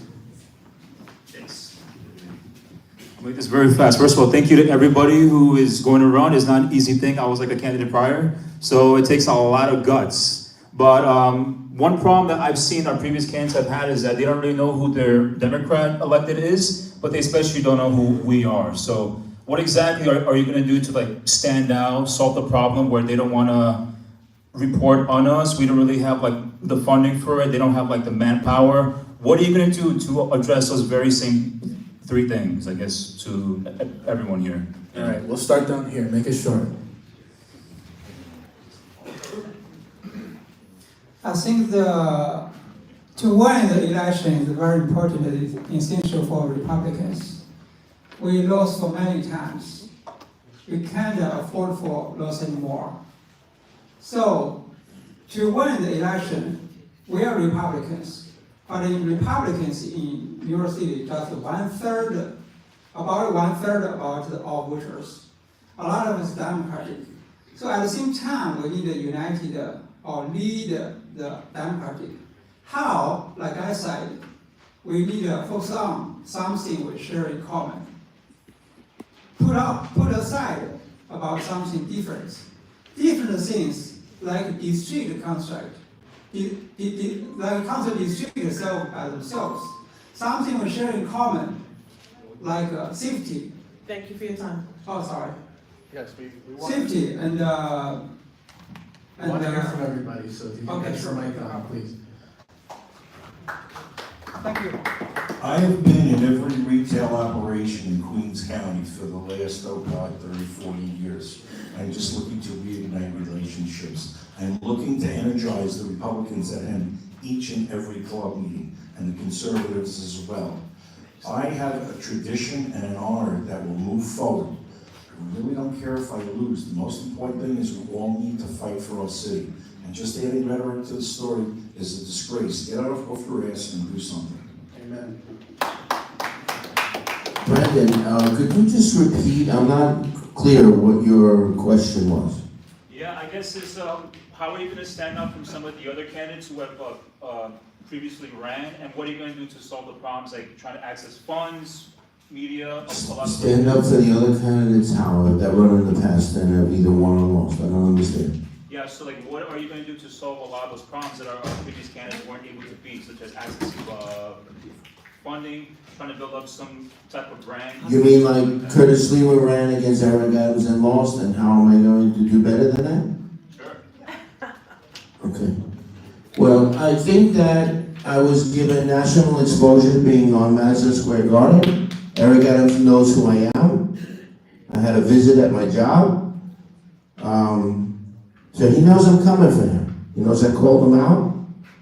And Curtis picked up a majority of the Asian Republican voters, and I think I can carry the Asians. I've rallied with Asian people in education in Albany, Washington, D.C., Bronx, Queens, Staten Island, Brooklyn, and Manhattan for 8 years. They know me very well.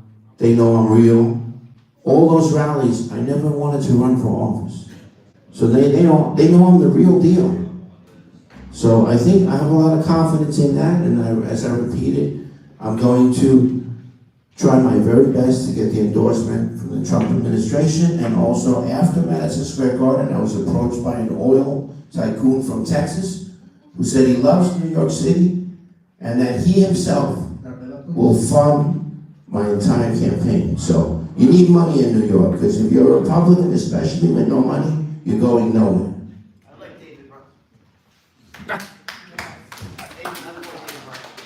As mayor, I will ensure that there are equal number of Republicans and Democrats that are sitting at the table. This will allow both parties to have a voice in the laws and going forward in this city. Also, I'm going to ask that the New York City is allowed to participate on the single market with the European Union. This is a union that is located in Europe that allows countries to bid on billions of dollars in contracts, as far as, contracts with work around the world, and also with contracts that Americans can do. This will bring in an influx of revenue for New Yorkers, and because of the amount of money that is available on the amount of contracts and money that is available in the European Union, this will also push out contracts for the rest of the country. And I will ensure that New York City will have an influx of revenue. And with that, I will ensure, to answer his question, that Republicans and Democrats both have a place at the table, and that they're both playing a role in the policies going forward. Simply put, the Committee to Make New York Safe Again is going to promote representation, specifically among disabled voters, people who were underrepresented in previous elections, or people who were not, spoken to during these past elections, and we're going to be able to bring together different groups of people, young or old, and have that representation among New Yorkers, not just from people who have the money, just the regular, hardworking New Yorkers who make this city great and who are able to contribute any number of dollars to our campaign. Yes, so I vehemently believe you just have to listen to the cry of the people. Everyone is suffering from some complexity. And what happens in Queens may differ from the other boroughs. And for me personally, I would just lead my campaign with distinction. I have a strategy, and I know that the media, once they see people rally behind me without the funds, because sometimes it's not all about the money, it's about the mission and the completion of it. And thank you. Everybody, I think it's very simple. I studied science for years. I observed this city, took notes on the city and everything and how it works. I've actually worked in the European Union in Finland with a lot of great people, with the Finnish Chambers of Commerce. And let me tell you, it's quite simple. It is all about science. And when I say that, it's mental health. Let's use innovative tools to really grasp New York City education. Let's start with education first, and then maybe we won't see such an influx in crime. It's very simple. And let's really invest in education, health, these kind of things, because when New Yorkers are healthy, hey. And let me tell you, New York, I got a lot of great initiatives that is gonna help everyone, especially during emergency management situation. Our most vulnerable are deaf, our people who can't walk.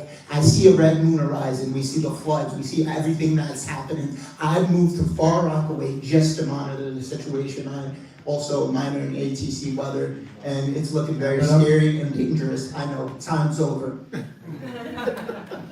Thank you. Good. To answer your question, I'm a former Marine, I'm a former federal law enforcement officer, and former government contractor. So I've been around in that environment for a while, and being able to address issues and concerns that you brought up, it's not always about the money. It's actually about each other. When we figure out how to help each other, and we get out here and we say, hey, we're going to get on the ground and say, hey, what do you need? I'm going to get out here and ask you the questions that you have and say, hey, how can we address it, right? When we understand that through just networking with each other and establishing these bonds with each other, we don't need the money, we just need the effort. We need someone to say, hey, look, I'll make you a peanut butter and jelly sandwich. It doesn't cost you anything. I'm not gonna put money into your campaign. Instead, what I'm gonna do is I'm gonna meet you outside, and we're gonna walk the block and get these people off the streets, buy them tennis shoes, whatever it needs. Like, meeting the needs of the people is really what we need to understand what we're doing here, right? You ask how are we gonna beat this situation? It's not about that. When we compare ourselves to others, we limit ourselves to their achievements. So we need to come out here with original thought. And I'm using Jesus Christ as my Lord and Savior to get us to that finish line. That's the answer. Well, thank you so much for that question. And first I want to address how difficult it is, budget-wise. So especially if you're a new candidate. So what I would really recommend is to see things not just in a monetary equivalent. Like the assets, you should look at people as an asset. Like one person may be one person, but that person might actually know 500 people, or is a leader of this, is a leader of that, and you reach out to those person and you hear them out and you feel their pulse and you get there. That one person may have contributed $100, but the value and the asset of that person could have just made you $100,000. So you just have to be really look outside the box, show up in every single event that you have out there similar as this, and then network and then talk, in Instagram, feel free to reach out to them. Social media is very making people reach each other easily, and contact them and talk to them and let them know who you are. Don't be shy. Show up in shows and stuff like that. And then for me and Jomani, I think the authenticity of what makes a true advocate is what's going to make me stand out. The authenticity of the hardship that I went through, and that's what's going to be the difference between me and Jomani.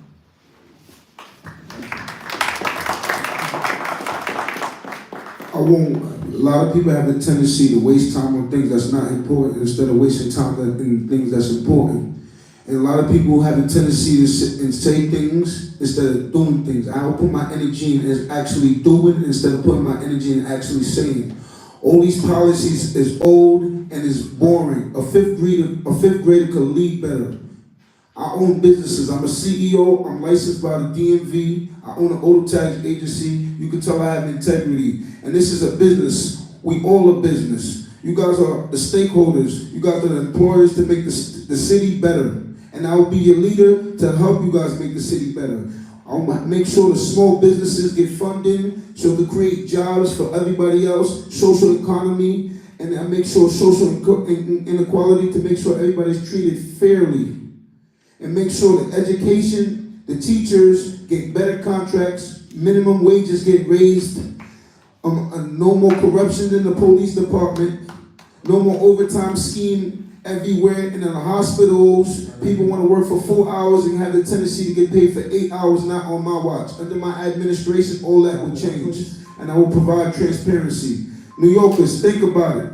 Make the best decision, like I said, when it's time for election. Emotional intelligence is when you're aware of your emotions, self-awareness, control your emotion, self-management, aware of other people's emotions, social awareness, and can control that too. Right. Relationship management. Wrap it up, please. A leader have to have those skills, and I have those skills. So when it's time to vote, Anglade for mayor of New York, 25, the number 4. Wrap it up. And I'm on LinkedIn, G.H. Anglade. Thank you. Have a nice day.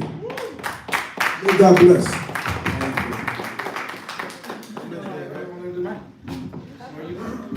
I'm all right. I don't like the energy being brought up today. I'm all right. Have a nice day. If you guys, when it's time for election, don't give up. Don't give up. Don't give up. Don't give up.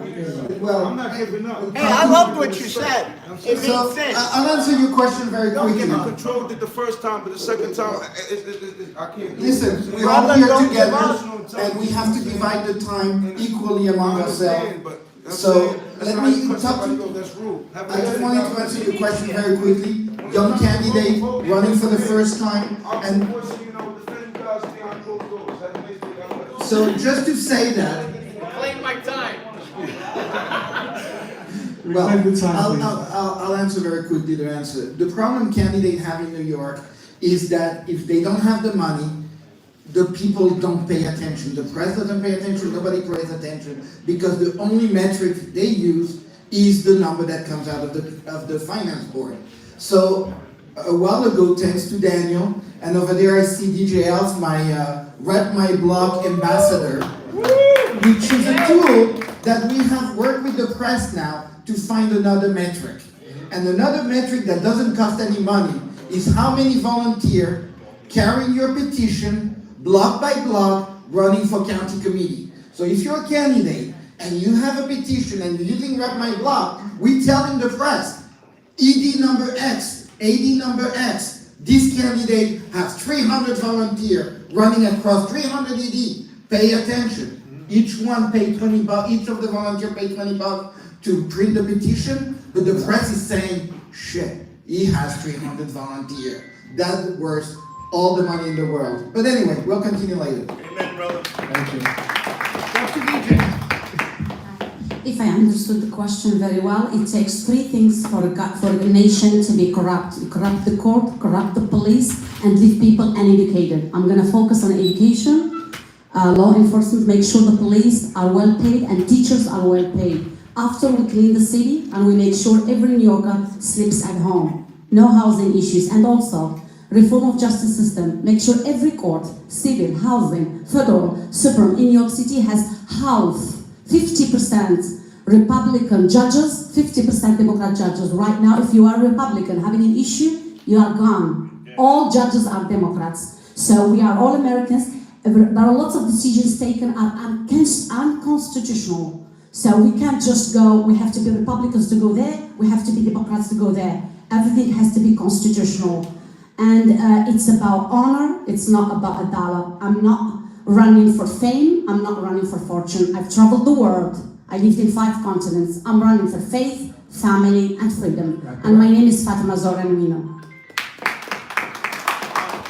There's one more. The gentleman that asked the question, your name is Brandon, is that correct? Yes. I want to answer your question directly because I think your question's about the strategy to separate ourselves from other candidates and how we actually are planning to engage voters to win this election. Answer it. Our team is going to engage people who are really apathetic. If you look at the data from the last election cycle, 75% of registered new voters in New York did not even vote. Right? In my introduction earlier, I said that democracy is the best form of government and it requires active participation, right? Low voter turnout ultimately benefits the establishment, people in power, and that's why the Democratic establishment in New York City has remained in power for the last 10 years. So we are actively engaging voters who are registered, who have, for whatever reason, being apathetic for the last 10 years, have not participated in the system. And I think with the 75% of people who are registered, who aren't currently voting, engaging, can make some real change. We're all here tonight. We all care about New York. We all have similar interests in the things we want to fix, but we have to encourage people to engage in the system to actually make the changes any of us have been talking about here tonight. Danny, where are you? How many more questions should we take? I have one, a simple one. I have a simple question. Taking our friend YC Media, yes or no question. Do you support the city of yes, and do you support congestion pricing? Yes or no? Yes or no question? How about our president? Do you support the city of yes and do you support congestion pricing? Let's do it yes or no question. No and no. That's right. Can you please elaborate on city of yes? You have to know what it is. I know, but there are, I have Yes or no? It's a yes or no question. I've heard different aspects of it. We just need a clean, safe, and modern city. As a socialist, my answer is no to the first and to be worked on more for the second one. My answer is a big no and a big no. My answer is yes and no. That's exactly what you asked for. A yes or no answer. So yes or no. No, and he made the city of yes so he could approve some sketchy contracts, to be honest. It's a yes and a no. It's a no and a no. No and no, and under my policies, I will make sure that public transportation is free. It's a big no and a big no and a big yes for Donald John Trump. No. It's the issue of partnership. I like the council district. Yes or no? Yes or no? My opinion is not affected by the council Take district. the microphone. My opinion is no. All right, before we continue the questions, I just want to address something, Canada's just left, I try to respect the candidate's time and I try to respect your time. The fact that he wouldn't go by the 1 minute timer and he just, walked out like that, I don't think that's very qualifying to be mayor. So, I have you all on 1 minute timers. I ask that you respect the time limit. I'm thankful that, that you're all respecting the time limit, but, it's not just for you guys, it's for the audience as well. So I'm gonna pass the mic to Kathy and I will let her choose the next question. As a Pisces, I reserve the right to be emotional. Okay, so any other questions? Yeah, I'd like to know, what are your positions on... Oh, no, do one question, not for everybody, I'm Yeah, sorry. I don't care. Limited time. My question is, whatever you say, doesn't matter. What are your positions on DEI? Your position on DEI. Good question. I still can repeat the question? What's your position on DEI? DEI. What is DEI? What is DEI? You're asking if What is DEI? I have been a victim of DEI. I am totally against it. It is racist, misogynist. It is a disgrace that we even have to go this far. Thank you. I am totally against DEI.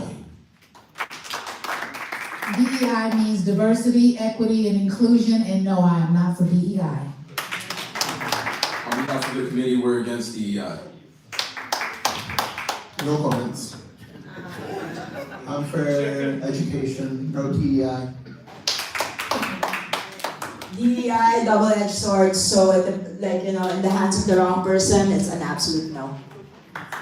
Unfortunately, I'm a socialist, so yes. I didn't get the question very well, but I'm against racism, against nepotism. And every office should have persons, each, like if we have 10 employees, each employee should be from a different racial background. This is why we have inclusion. We can't have, Short answer. we have lots of offices where we have people bringing their own families and then other workers from their own country. So we are all Americans. We have to be included everywhere, in every facet of life. Whoever we are one nation under God. We have one flag and one citizenship. So each office has to have lots of racial backgrounds, not only this specific race, not the other. So we do have racism in America, it has to stop. We have nepotism, it has to stop. Please pass the mic. Next. I find it very interesting that everyone in this room who are participating in this event tonight on this stage are giving a resounding no to DEI when this... So what's your opinion? Yes or no? Yes or no? Okay, good night. Everyone who on this stage said no is... He's entitled to his minute. He's entitled to his minute. I did say that. Dino or Rhino? I'll take the... Not your moment, his moment. Thank you. Everyone who on this stage tonight said a resounding no, I find only a little hypocritical because we are a panel of diverse people and perspectives and opinions. Now, to your question about how I feel about it, I believe that it's been used as a corporate tactic to divide and to sell. But in practice, we are a room full of diverse people. I see black people in this room tonight. I see brown people in this room tonight. I see Hispanic people in this room tonight. So it is... Get this over with. George, be nice. Be nice to me. I have to listen to all this rhetoric that's useless. You ask the question, answer it. Respect the rest of the people in the room. I guess we're moving on now. Next question. Okay, over here. Very quickly, the MTA is pretty much a state-run organization, but I think they have 14 members on the board. I forget the exact amount, but I do know that the mayor has, to use 14 as an example, 6 appointments. Governor has 8 appointments. I think the problem with the MTA is too many of these guys on the board don't use the system. So my question is, when you do have the opportunity to make an appointment to the MTA board, I guess yes or no, will you appoint people who actually use the system as opposed to limousine liberals? Ooh, sounds like a yes or no question. So Collin, will you take it away? A simple yes. Ms. Fatima? Yes. I will use people who have a background of the field they work in. So people who are specialists in transportation and people who have used the subway, the train, the bus, and people who have studied transportation, not just because they are friends of the mayor. All right, thank you. Public advocate doesn't appoint. Yeah, well, yes, of course. 100% yes. I think so, yes, we need people who take the subway. However, we need people who study transportation. We had one president from Uppsala University, and he was absolutely amazing. Education. Yes or no? Sure, yeah, I'll take the subway. Ask the microphone. Most definitely yes. We must practice what we preach. Ask the microphone. Well, this is a question for the candidates, so I'll skip on this question. Yes, and free transportation. Absolutely yes. Borough president does not vote on the issue. Yes, traffic is very important issue for me if I elected. All right, next question is over here. Do you want more cops on the street? And if so, how would you fund it? right, longer form.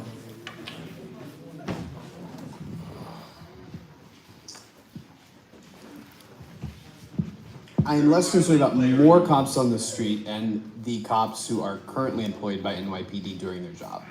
I believe that there has been everything from a cultural hindrance to people not respecting the police department and what they bring to the table. Also an issue with how we have restricted the police's participation in the community, to how the morale of the department is hindered due to officer pay, right? Where officers are, essentially coming out of the academy and starting at a poverty wage for a job that is really important to the safety of our city.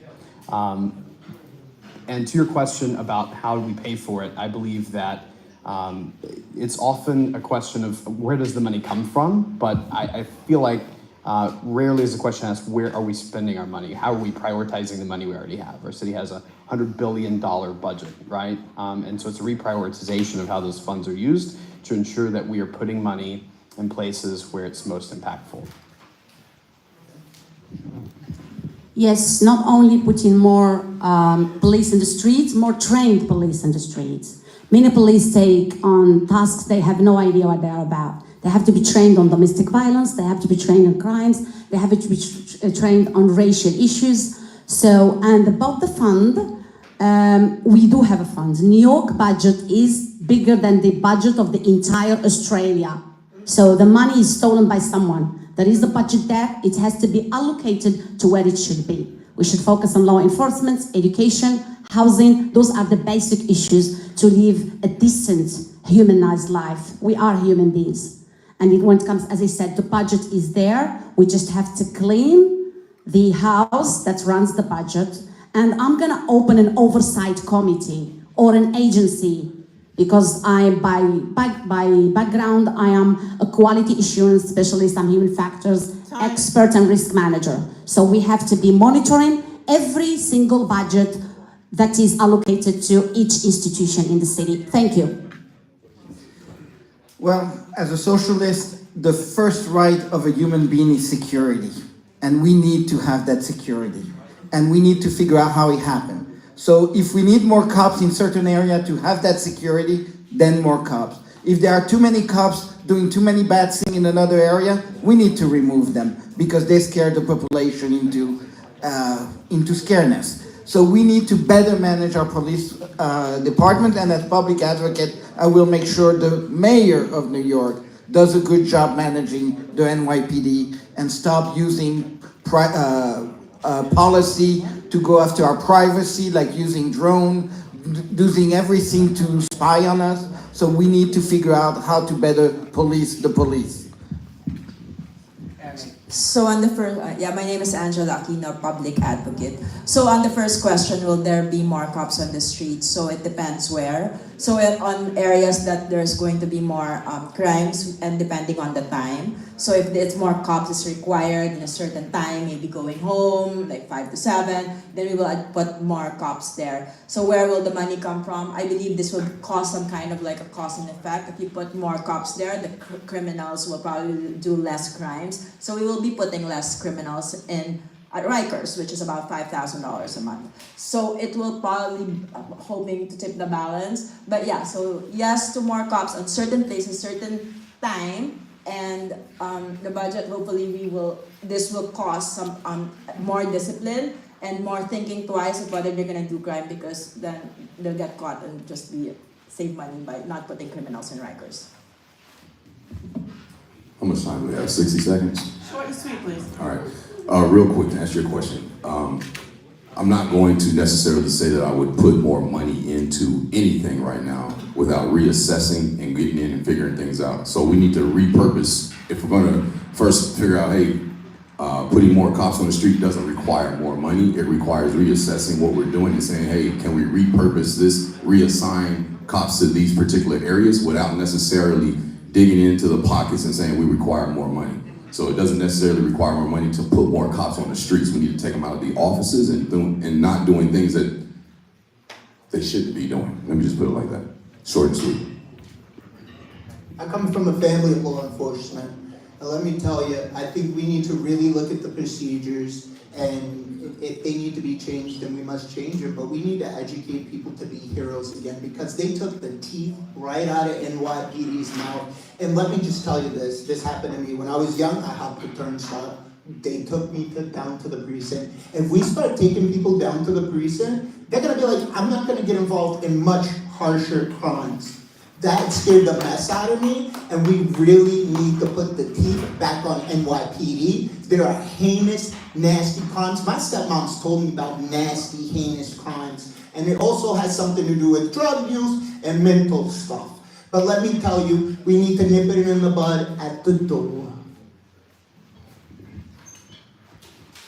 No, I won't be increasing the police force on our streets. We need to invest more in organizations, create a safe haven for people. We need to cater to the problem and not cover the symptoms. That's all. Well, as an administration, we definitely back the blue. We are family to the blue, and we will be increasing the amount of cops on the street. We will be increasing their pay. That's something that I speak to Darren consistently about. As far as policy, I'll wait for him to answer that. I think it would be more respectful to have him speak on that matter.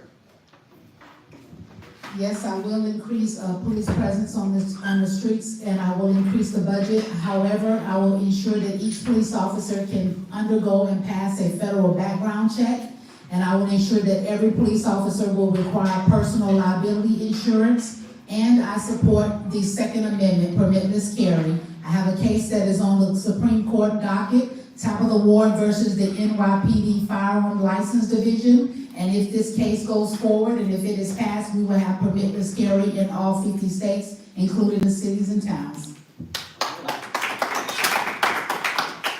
First of all, the NYPD is the finest police department in the world. So they don't need any more training like down there said. Yes, I would increase police presence and police numbers, and I will pay for that by getting rid of all the migrants. Not only will the money be there for the NYPD, who I back the blue very strongly, but extra money will be there for our veterans. I was the only one that rallied against the Q Motor Inn, and we stopped that facility to stop being a migrant facility. They threw veterans out of the Paul Central. So there will be plenty of money once the mass deportation plan goes into effect on January 20th. Thank you very much. I agree with my distinguished friend. It is proven that the New York City Police Department is the greatest police department in the entire world. All of these other organizations worldwide send people over to College Point to our new facility. They even have a hotel over there for these people to come to say that. The problem the police department has right now is more people are leaving than they can get through the training classes. And they go through every possible investigation. I don't know if you had your fingerprints taken lately, but the concept of having permitless carry, are you out of your mind? We need less guns on the street, but we need legal guns. I have a carry permit. I served as a corrections officer. I know how to have fun. I was with ICE inmates. You know what, they liked me because I showed them respect. And all these people here, when you come to another meeting like this, get off the camera and the microphone as quickly as possible and show respect to these people who are trying. I think the most important thing is police do quality job. Not more police, not less police, not defund police, not give more funded to police. Police do quality job, very important. How police do quality job? I have a example to tell you. For some slight crimes, like police just connected with a judge, use monitor. Let two parties talk with the judge about what happened. The judge make education first. If they compromise each other, let the party go. They apologize to each other, let them go. If they don't agree to a compromise, need to arrest one party, right? But just giving him the record on ID, on driver license ID, 3 times ID warning, then arrest him. And this time, prison is simply enlarged for 3 times bigger. So, prison will be empty. Time. Thank you. Live comment. I have a question. Many of you fought against the lockdowns and the mandates and the illegal injections. Many of us here with the Medical Freedom Party, we fought against the lockdowns, we fought against the mandates, we refused to take the shots. A lot of us got fired, a lot of us, our kids were thrown out of school. We have one guy here, his kid is still not allowed in school. How many of you, by a show of hands, fought against the lockdowns, fought against the mandates?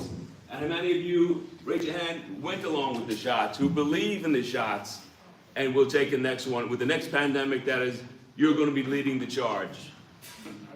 No way.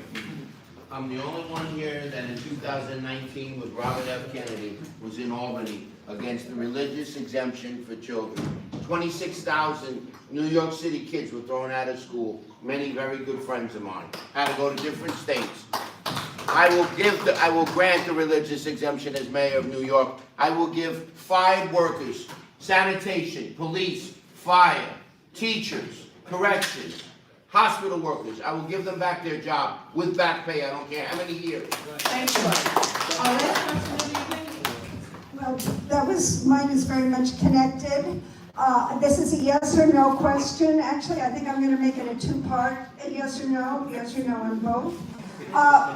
Speaking of what we've gone through, what we went through in 2020, 2021, 2022, and the fact that Governor Newsom in California has declared a state of emergency over this imaginary bird flu epidemic, which doesn't exist. I want to know, number one, will you support the limiting of emergency power? Because this is just absurd. It's just a way of getting power over people and lining cronies' pockets. And also, will you refuse to go along with any kind of imposition from the WHO?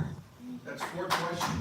No, it's 2. 2 questions, 2 answers, no long sentences. Thank you. Can you clarify the first part of your question? Limiting the powers of whom? The first part of the question is, will you support the reduction in principle and in your own behavior of the limiting of emergency powers? And secondly, will you refuse to comply with any imposition from the WHO, imposition of law that supersedes the U.S. Constitution?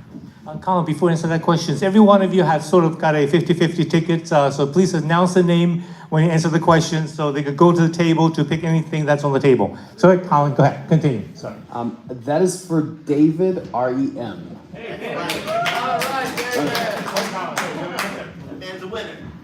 What did you win? Take one. Whatever he won. You won. Yeah. Oh, how? Not yet, bro. You got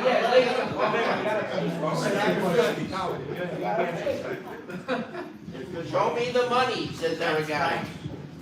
I'm still not entirely certain whose powers the first question is referring to.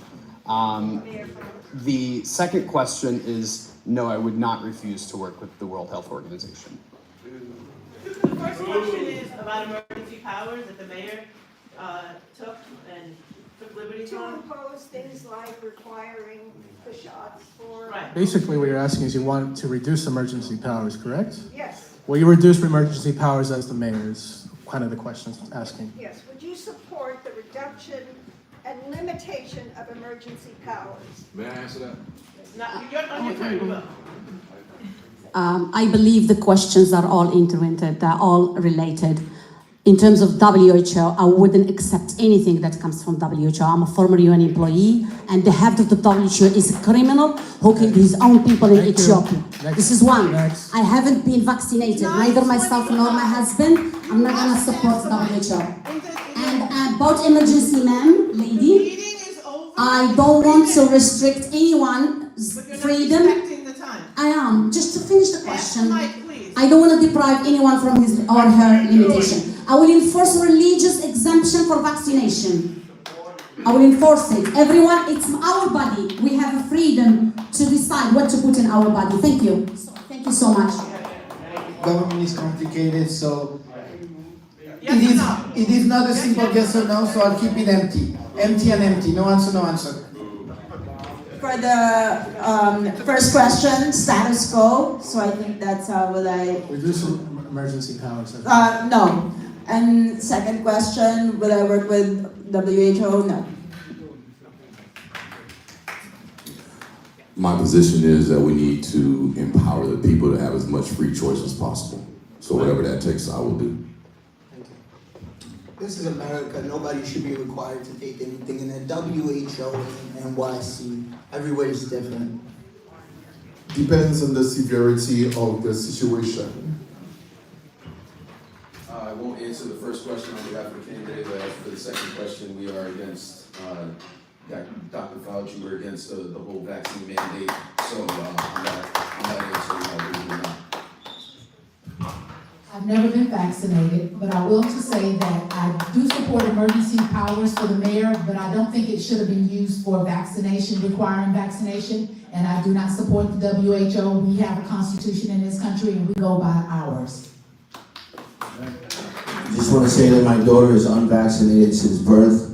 I am the strongest candidate for no vaccination, no WHO, very, very limited emergency powers, only in a real disaster. They've lied to us, Fauci's lied to us, and the whole world has lied to us. And there will never, ever be a shutdown of our mayor. Never again.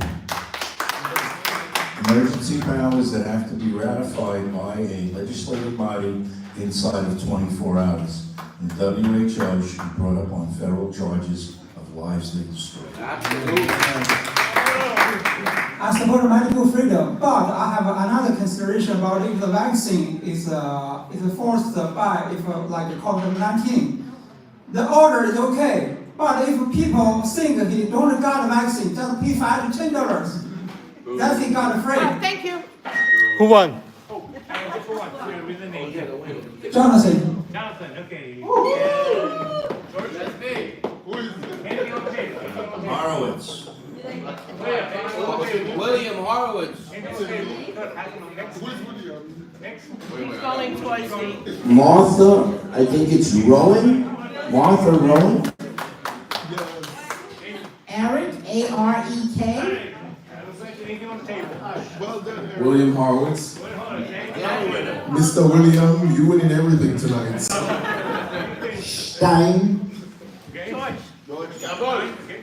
William again. William Holland. Wow. Someone that has the tickets for 27 because there is no name. Malcolm Notion something, Malcolm, I'm not getting it right. Malcolm something. And Ricardo, would you pick the winner of the 50-50? We have $80 tonight. So Whose name is this? Malcolm something. Okay. So the winner of the 50-50, the $40 tonight is Ricardo? Yes, thank you. Malcolm something, yeah? Yeah, it's hard to read. Mariam. Yeah, it's Mariam? Mariam? Yeah, okay. Mariam. Stein. George Stein. George Stein something, yes. Thank you very much for coming. He's going to give it back to the club. Honestly, we're going to start a picture of everyone. Would you please take picture together? Everyone is fully busy. You're welcome to come up and take a quick picture. Okay? Do I have a motion to adjourn the meeting? Motion. Second. Thank you very much. All in favor, say aye.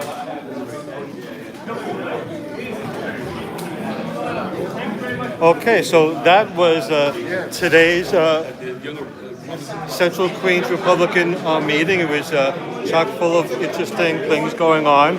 And I lost my camera for a second. Let's see if we can get it back. Okay, there we go. So, and here we are. So, an exciting, interesting night. We had scheduled 12 candidates. I think we had more than 12 candidates. I think we probably had more like 14. There was some heavy dialogue, some controversy here and there, but for the most part, it was good to meet everyone. Hopefully you'll come back next time and we'll see what happened at our next meeting. and we look forward to seeing you then.